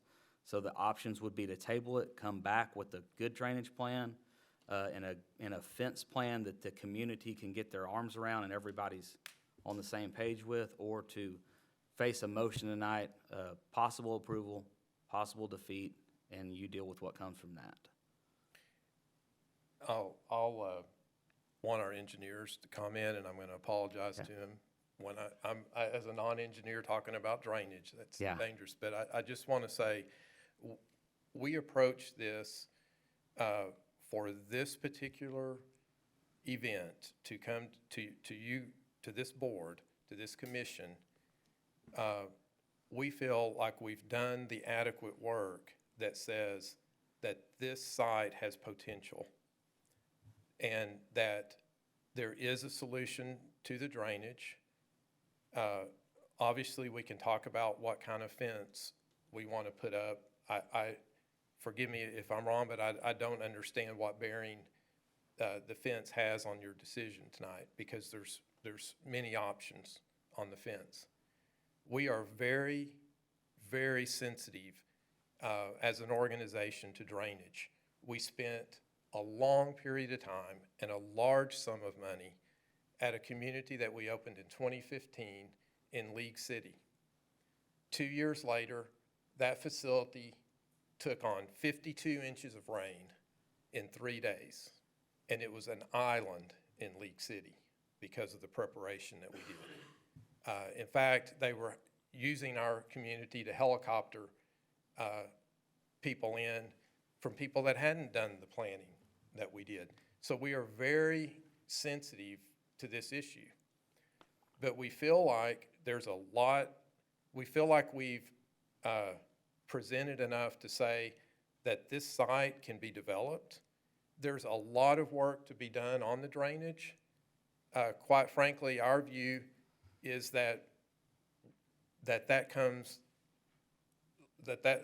later, and that asking us to put hundreds of thousands of dollars into it now is premature. So, This is good conversation. This is what we're supposed to be doing here, so thank you for that. No, in the comment about going to the city of Bedford was predominantly for the water that's in the city of Bedford. It wasn't meant to be contentious with the residents here. I applaud them for being here, and I think that's a good thing that they're here, so I wanted to clarify that first. And the second thing is, so we have done a drainage study. Okay, we have looked at, you know, the elevations of the pipe, and we've looked at potential volume for the detention pond. We've taken it to what I would consider beyond a preliminary level. And I think what you're asking is, and correct me if I'm wrong, I think you're asking our client to go into the final design phase of this project to basically put the drainage in stone at this point. Is that a correct statement? No, Or do we want to go into more detail in terms of, because the reality is we're not going to design a project that negatively impacts somebody in Colleyville or Bedford. And that's part of the land development code. That's part of our standard engineering practice. Right. I mean, we have a license, we can get sued. Yeah. Just as easy as anybody else, right? Right. And trust me, there are lawsuits all over the state for civil engineers. But that is not the intent. And what we would do typically on a project like this, we would make sure that the water does not negatively impact the residents of Bedford in terms of water surface. And we'd also make sure that the water that is released from the site, even though predominantly the water is not coming from the site, the water is coming from everywhere else but the site. That the release rate downstream does not negatively impact the folks that are downstream. We're going to keep it at or below, and actually what we've ran in the drainage study that we've submitted to staff and has been reviewed by the city engineer, that in every storm event, the water is actually reduced from what it is today. Right. I mean, yes, there is a drainage problem, there's no question. Yeah. But it's beyond the scope of this particular project. Right. In my opinion. Okay, thank you. Thank you for that. I think, if I may add, I don't think that the questions are really about the engineering, so to speak, but maybe it's a better way of presenting how the drainage is going to function on the site. I don't know if there's some cross-sections that might be able to be prepared to kind of show at different locations what it might potentially look like without getting to the final design, but I think that's what they're asking for is. I'll give you an example. Go back. Cross-section. You know, we talked about this Oak Alley project earlier and approved the plat for that today because it's very similar to the plat. Look at what they presented relative to potential flooding information and their drainage. It was more detailed than what we received tonight. Okay. And I'm not looking for you to go and spend hundreds of thousands of dollars to give a final plan, but as I said earlier, you know, we're looking basically just at a drawing with some lines on it, no information on what those retention areas really look like, how deep they are. And we're thinking about making it so it's walkable versus, it's just a lot of questions, right? And so if you know, I'm go back to what I said earlier. I'm not comfortable voting yes on this with the information that's been presented. Residents, as has already been said, sorry to repeat, that everybody talked about drainage issues, and I know you're saying that's from the city of Bedford coming into this property, and it won't impact drainage downstream. That may all be true, but what still is the potential for flooding in this area into the neighbors' yards? Again, I'm just not comfortable voting until I get some additional detail. And I use that Oak Alley project, and the information was presented there, and it was a while ago, so I may not remember. I don't remember things specifically, but it was more detailed relative to how they were handling drainage for that property and, you know, the flood impact, et cetera. Yes, sir, we'll take a look at that. And you know, I think if there's anything in specific that kind of jumps out, you know, we'd be more than happy if you could report that to staff, and I think we could look at that in the future. And I think I've got a better idea of what you're actually looking for, and we'll look at that to make sure that we see eye to eye on things, because obviously we don't want to do anything that's going to negatively impact anybody, like I said before, because obviously, you know, we're the ones that get sued. We've got a license to practice engineering in the state, and if we do something that's not kosher and that causes property damage, we're on the hook for it, right? Yeah, I have no doubt that you all, you know, believe you have a really good plan. I'm sure it is. It's just, you know, what is this thing about the road, good intentions, right? And Yes. and so and again, just because the you know, it's from sometimes, you know, I ask for things to make the citizens comfortable too. They're asking these questions, they have the same concerns, represent the citizens, granted they're from Bedford, but I still feel Of course. their pain and their issues. So I think more information is warranted before I'm in a position to vote yes. I do think it's a good use for this property, like you said, better than a movie theater or some other type of commercial development that could potentially go there. So I think there's a road to get to where you want to go, but how the fence relates to me, again, it's really, how does that affect the drainage? And is a wooden fence going to deteriorate because of water coming into the property?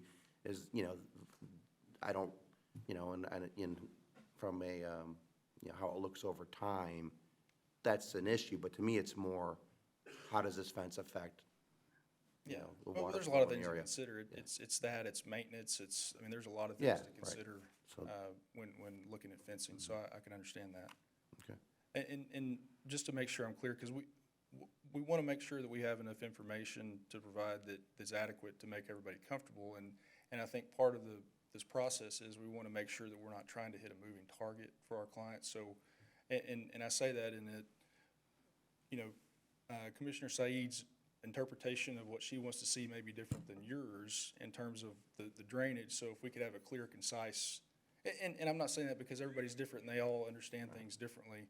I want to make sure that we're providing enough information that everybody is comfortable with it, if that makes sense. I understand that, and for me personally, that could be done in adding language to this that requested that when this was presented next to city council, should it be passed, that an extensive drainage plan was included in their presentation to city council, if I'm correct.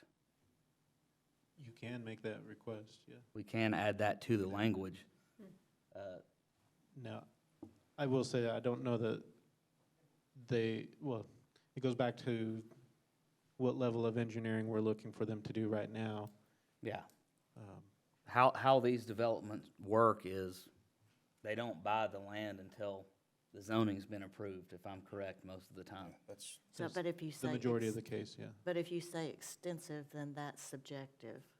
Right. If you Yeah. say extensive, that's subjective. What does that mean? It means Right. something to you, and it means something to me, maybe something different to me. Yeah. So that's not specific. And does that go through Public Works Engineering review before it gets to city council? So they'll design the drainage system. Right. It goes to Public Works. They say it will work or it won't work. Then it goes to council and they further address any concerns looking at depths, footage, whatever that may be. And this deal may end up tabled tonight, I don't know, but I want to be a good neighbor to everybody. And, you know, I don't want to just delay it 4 weeks for, you know, something that's going to happen anyways. I want to look at it from the intent we're supposed to. So obviously, our engineers will look at it and verify that it meets our codes, and they will provide a response before it goes to city council, or if not, before at the city council meeting, which they would be in attendance at that meeting as well. And I think I understand what would alleviate everybody's concerns and be more graphical. And I'll have to, you know, speak like a client with this, but I feel like maybe some cross-sections, like you'd mentioned, Commissioner Kosh, maybe some cross-sections and some depths of flow based on the information we have, because we've already got the runoff numbers, and we've already done the calculations to determine how much water is coming to the site, you know, roughly how much volume do we need to put on the site to detain it so that we don't, you know, this property doesn't create a negative impact downstream.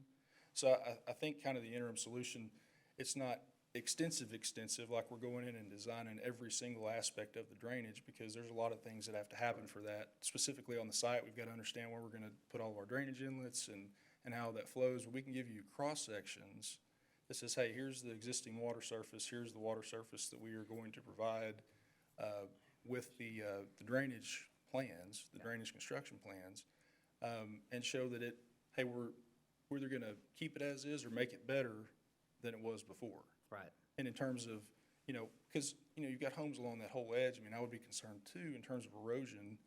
Hey, are you gonna make things worse in terms of erosion? Are you gonna, my fence gonna fall down? I think we can alleviate those concerns with some cross-sections, along the south and the east side. Yeah. But, that's, because we've already done the front-end work for the drainage side of it, the hydrology, if you will. Right. Now we've just got to show, hey, this is the water that's coming there. Here's what we're going to put in, and here's the water surface elevation on the south and the east side. Got it.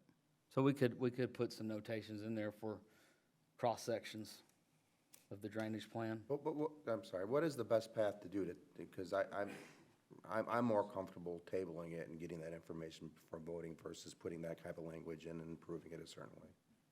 So what is the right thing to do? I think ideally it would be, if there is any concern still, then we should table it and ask for them to come back and provide that information to you so that you can look at it and verify that that is what you were looking for and it resolves your concerns. That would be the ideal. And this drain is a SCADA controlled drain or not? This goes main to the drains that's controlled by the SCADA, They all flow up to that northeast corner. but not at that point. Well, it'll catch it from all of the sides and take it to that corner and release it at the current rate of release today. Yeah, sometimes they put a gate and control the flow. Yes, and that was part of the drainage analysis that we ran and submitted to Public Works was we looked at, okay, what do we have to do in terms of detention to not increase the flow downstream, because we're taking a pervious area and we're making some of it pervious, so obviously we would have an increase in runoff from the site. So we modeled a weir structure with some, basically you'd have to start out with small pipes at the bottom and then build your way up in the larger storms with more runoff coming to the site. We have to put some type of weir structure in to basically throttle the flow down to the level shown in the drainage study.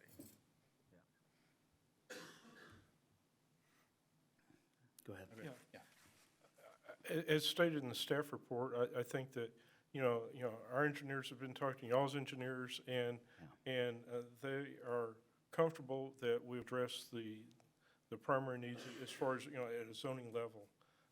That there are more detailed plans that have to be done, and we can do the additional things, prior to the city council public hearing. Yeah. Because there is an additional public hearing, and, we feel like that, we've tried to, address these issues. I'd like to suggest on the screening that we go back to the previously approved PD. And, the fencing says an 8-foot fence which shall be a preponderance of masonry materials with other materials allowed as necessary to protect trees or as needed in regards to other considerations, which I would think would be drainage, and shall be constructed along the south and east property lines adjacent to the existing residential uses in the city of Bedford. So I think that that's, gives some flexibility, but it gives that the need for masonry in some areas or masonry columns and, some flexibility as far as that construction. And I think that was hammered out in the previous PD. Again, we feel like that we're, moving forward on the drainage. And, so, hopefully we can explain that better at city council. Yeah. If you, Okay. So move to move it forward. Just to clarify, the current that we're looking at voting on tonight is just an 8-foot fence without any masonry. I want to make, because we've confused this, because we've talked about a masonry fence, we've talked about a wood fence, now he's talking about going back to the old fence. Yeah, so that is what is proposed. That is their request. However, you can make modifications to this PUD document. Yeah.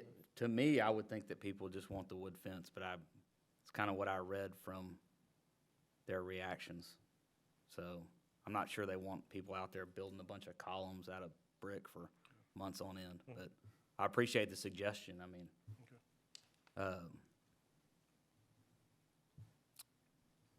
there's a lot of work to be done on this plan and this site. In my opinion, We employ a lot of people here at the city with the engineering and everything that do a good job with that, and it's a major concern of mine, and it needs to be addressed, and it will be addressed. That's because we set forth these things, and that's how developments happen. We don't vote and they go out there and dig tomorrow. We got major concern about the environment. We got major concern about the drainage. There's a lot of kids that move around this area, and I don't think anybody would want to put anybody at harm. Nobody wants anybody's houses to flood. I do, yes, thank you. You've done a good job to put everything together tonight. I wish there was more detail currently about the drainage. I know it will be dealt with. From a zoning perspective, I'm comfortable to go ahead and vote on this. And I would just ask for a motion at this point.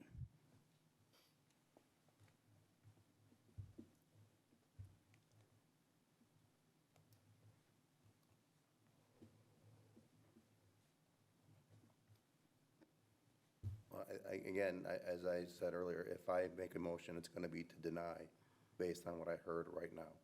So we'll go back, if that's what we wanna do, then we can do that. If they wanna come back and provide some additional detail and we wanna table this, I don't know if that's appropriate to even say that at this point, but I'm not gonna motion to approve it. It doesn't look like anybody else is right now either. So do we want a motion to deny it? Or do we wanna give them the opportunity to table this and come back with some additional information?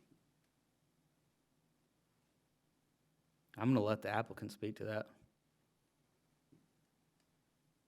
If we need to come back with more information in order to move forward with the project, then that's what we'll do.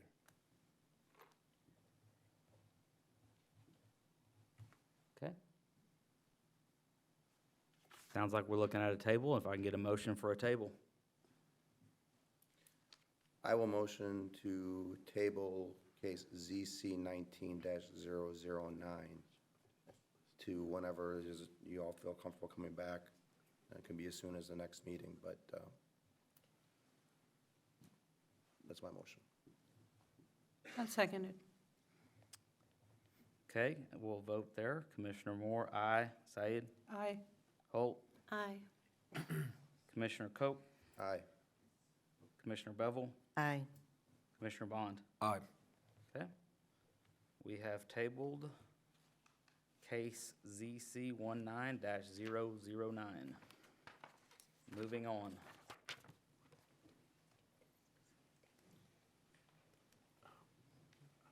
Thank you for your time tonight. Thank you.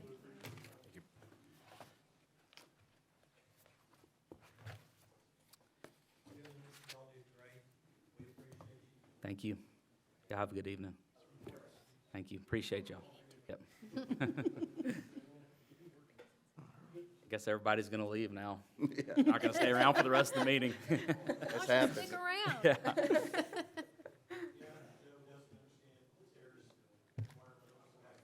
Yeah, understood. Yes, sir. Thank you for coming out tonight. We appreciate it. Item 3F, consideration of amendments to Chapter 3, Section 3.24.B, Schedule of Permitted Principal Uses, and Section 3.27, Accessory Buildings and Residential Carport Regulations of the Land Development Code. All right, thank you. As we went over in the work session, there's 4 main elements associated with this amendment. The first is adding a prohibition of allowing accessory buildings to be forward of the front facade of the primary dwelling, except on lots 80,000 square feet or larger. The second is a clarification on the height allowance for accessory buildings and how to measure that. Third is a clarification on what qualifies as an accessory dwelling. In this case, we're proposing that is both the structure as well as the use, and then the need for a special use permit. And then finally, the potential removal of the SUP option for accessory dwellings in the R20 zoning district. So the first element is, again, it's a new regulation that basically states no accessory building shall be allowed erected or located forward of the front facade of the primary dwelling. and then allowing an exemption for lots containing a minimum of 80,000 square feet in size. 80,000 square feet is just shy of 2 acres, so it is a rather large property that we're dealing with where they would be exempted. On those larger lots, we do see houses that are pushed quite a ways back, and sometimes they'll put just a detached garage or some other workshop. It might be a little bit forward of the primary structure, but again, those are on fairly large lots, and so they don't have the same impact as a smaller lot would. Pretty straightforward on this request. Basically just has to be to the side or rear of the primary structure with this regulation. And going on to the height, a lot of this was driven from what we see internally as we talk with different property owners coming in with accessory buildings. We wanted to change the language to where the height for the accessory buildings are not to where it relates to the primary building, but to the zoning district. In residential districts, we allow 2.5 stories or 35 feet in height. As you see here, accessory buildings do have additional height limitations as far as not penetrating a 45-degree angle from an 8-foot height, 5 feet away. That's at least the starting point.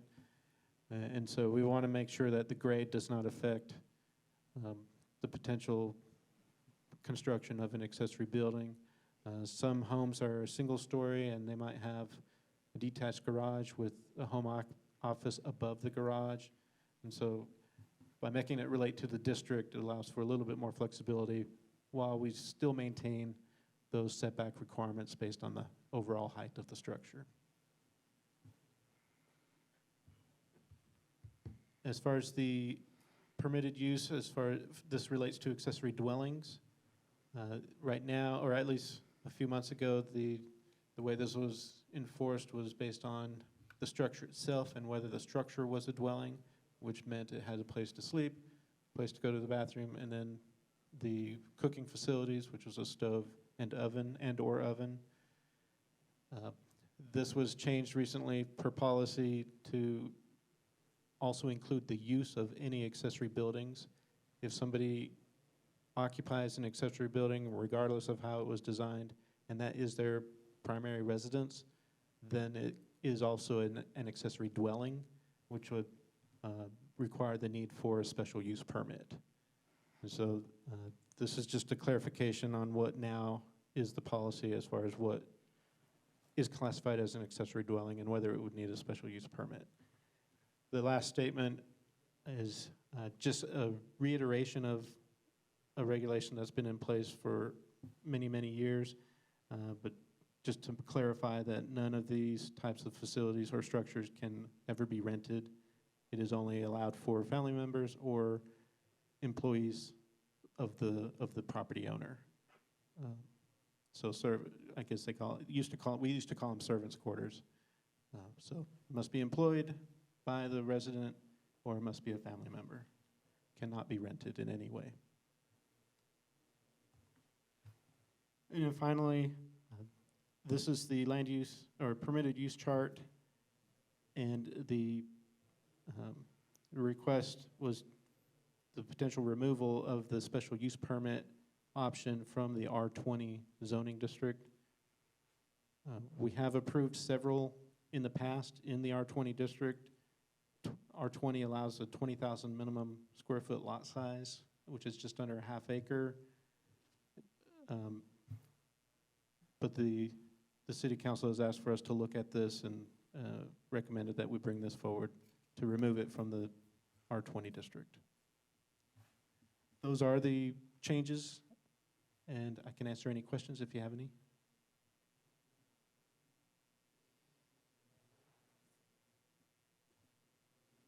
So we're voting on this as a package? Okay. Yes, that's right. We can go through each one individually or all of them at the same time. Very flexible as far as what your motion might be. Prior to this, someone could dwell in an accessory building because it didn't have a oven or a kitchen, and they could do it without a special use permit. That is correct. With this approval,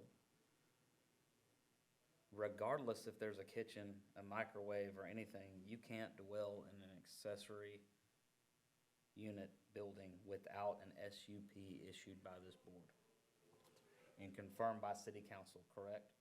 That is correct. I will say the only situations where it would not require a special use permit, as you see on this slide, is in the agricultural district and the residential estate district. In those districts, it's allowed by right. Yeah. But in all other cases, even today, the policy has changed, and this codifies that policy. But yes, you stated that correctly. And I don't, yeah. Well, I need to go through all the stuff, so. Thank you for presenting. I'm gonna open the public hearing.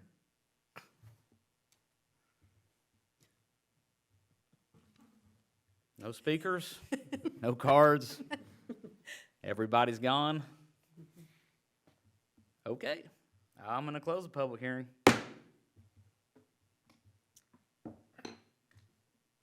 Ben, do you wish to address the microphone? I guess you already are, so that's. I've got one right here. Okay, well, we'll open up the commissioners' discussion. Can you go back to that definition? So what you're saying is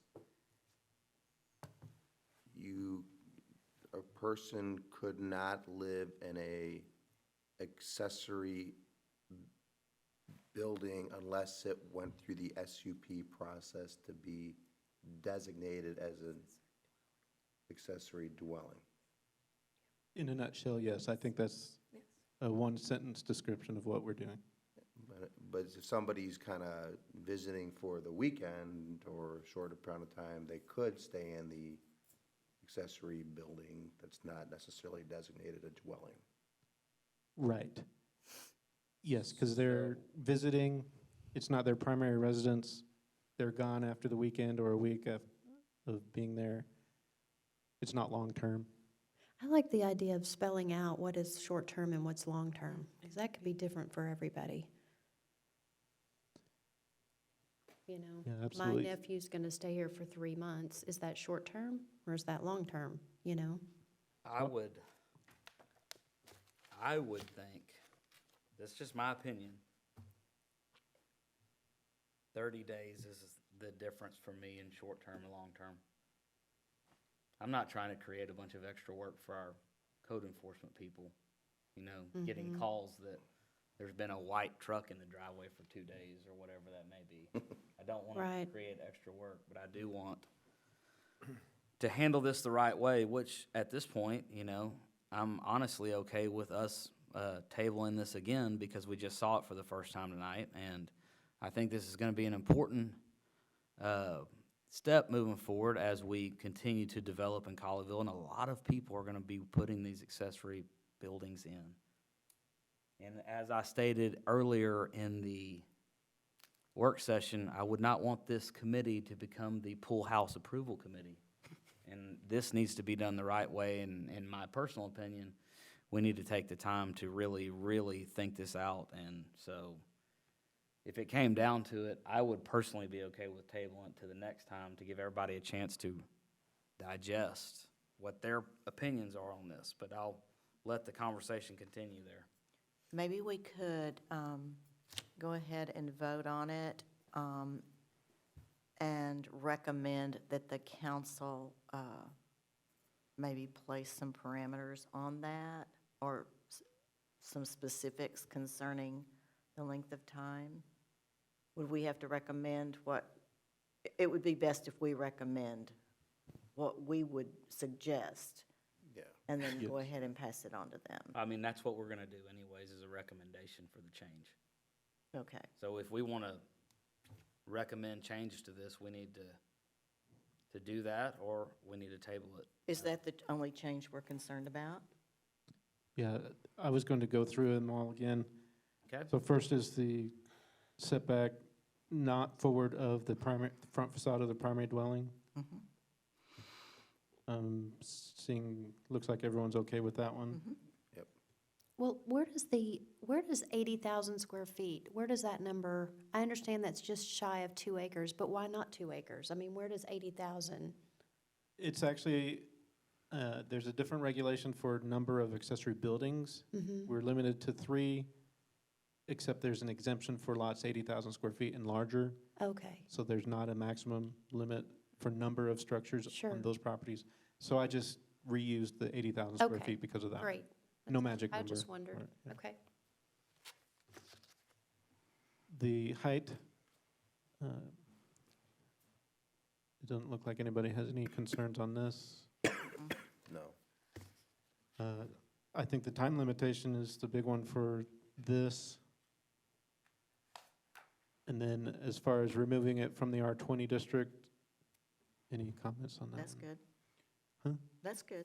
Yeah, I I'm think good that's, with that. I think that's the only one I have questions of, and honestly, I'm even thinking of like immediate family versus extended family, and, you know, is that a difference? If I have a child coming home from college, you know, is it acceptable to be there for 3 months? I just want to, I'd like to think that through a little bit. before Yeah, making a because recommendation. the proposal is to remove the option altogether from the R20 district. No, I'm sorry, I'm good with that. I'm going Oh, back to okay. the other piece that we still had questions. Oh, okay. about. Sorry about that. You're going So it goes back to this I'm one. going back to the time, yeah. Yeah, okay. Yeah, so that's, you know, I'm thinking, you know, immediate family versus extended family, and if we're gonna make changes to this, I'd like to think it through a little bit to make sure that what we're proposing is, you know, changes that matter, that we're really gonna Sure. make a difference, maybe? I don't know. I was After going 10 to, o'clock, I'm getting slap happy, so. I was just going to throw out that we have 2 different time limitations that I can think of off the top of my head. Short-term rentals, we were proposing that's anything that's 30 days or less. And then the other one I can think of deals with if you have company that travel in a recreational vehicle, they're allowed to park at your property for 14 days. After that, they would have to move their vehicle. Those are the only 2 that I can think of that kind of relate to this type of situation.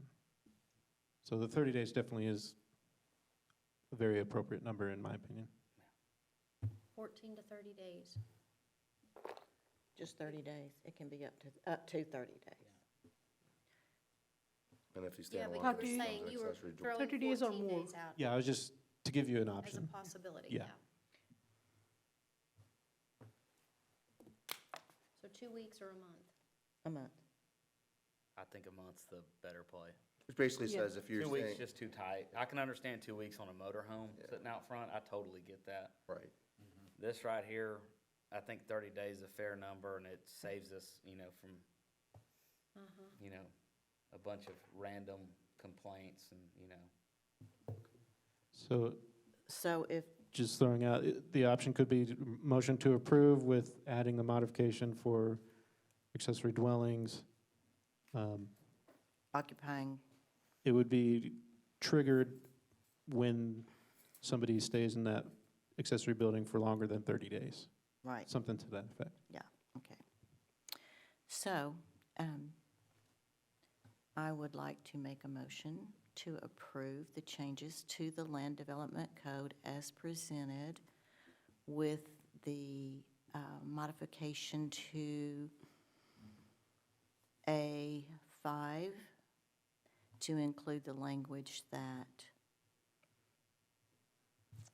the accessory structure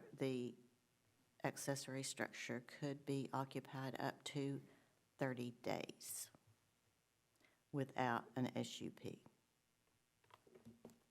I'll second.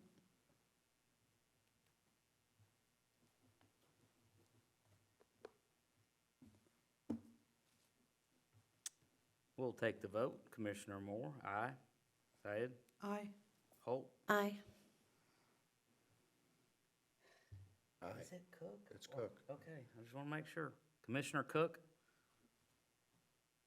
I said aye. Commissioner Bevel? Aye. Commissioner Bond? Aye. Okay.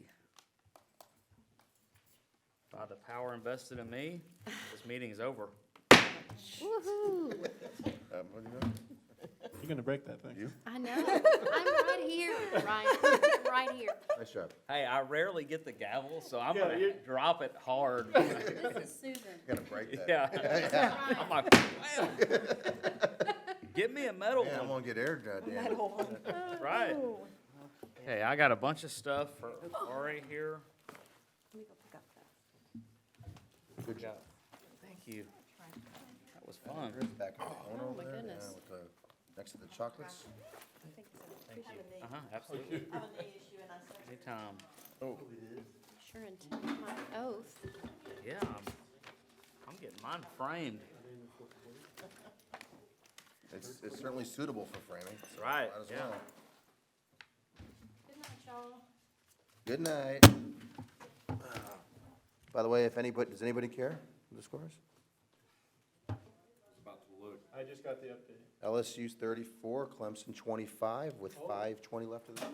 In the third? In the third. Oh, it's Not a game left. LSU, man. I figured they should win that game. Yeah. My neighbor's a big Clemson fan, so you have to. Tired of hearing about it. Okay, okay. LSU, go Tigers. So now you won't have to listen to it, right? Right, exactly. Because we're not talking about it. You have to do well. My son's at OC Taylor, and they're the Tigers, so today they got all wearing their Tigers uniforms.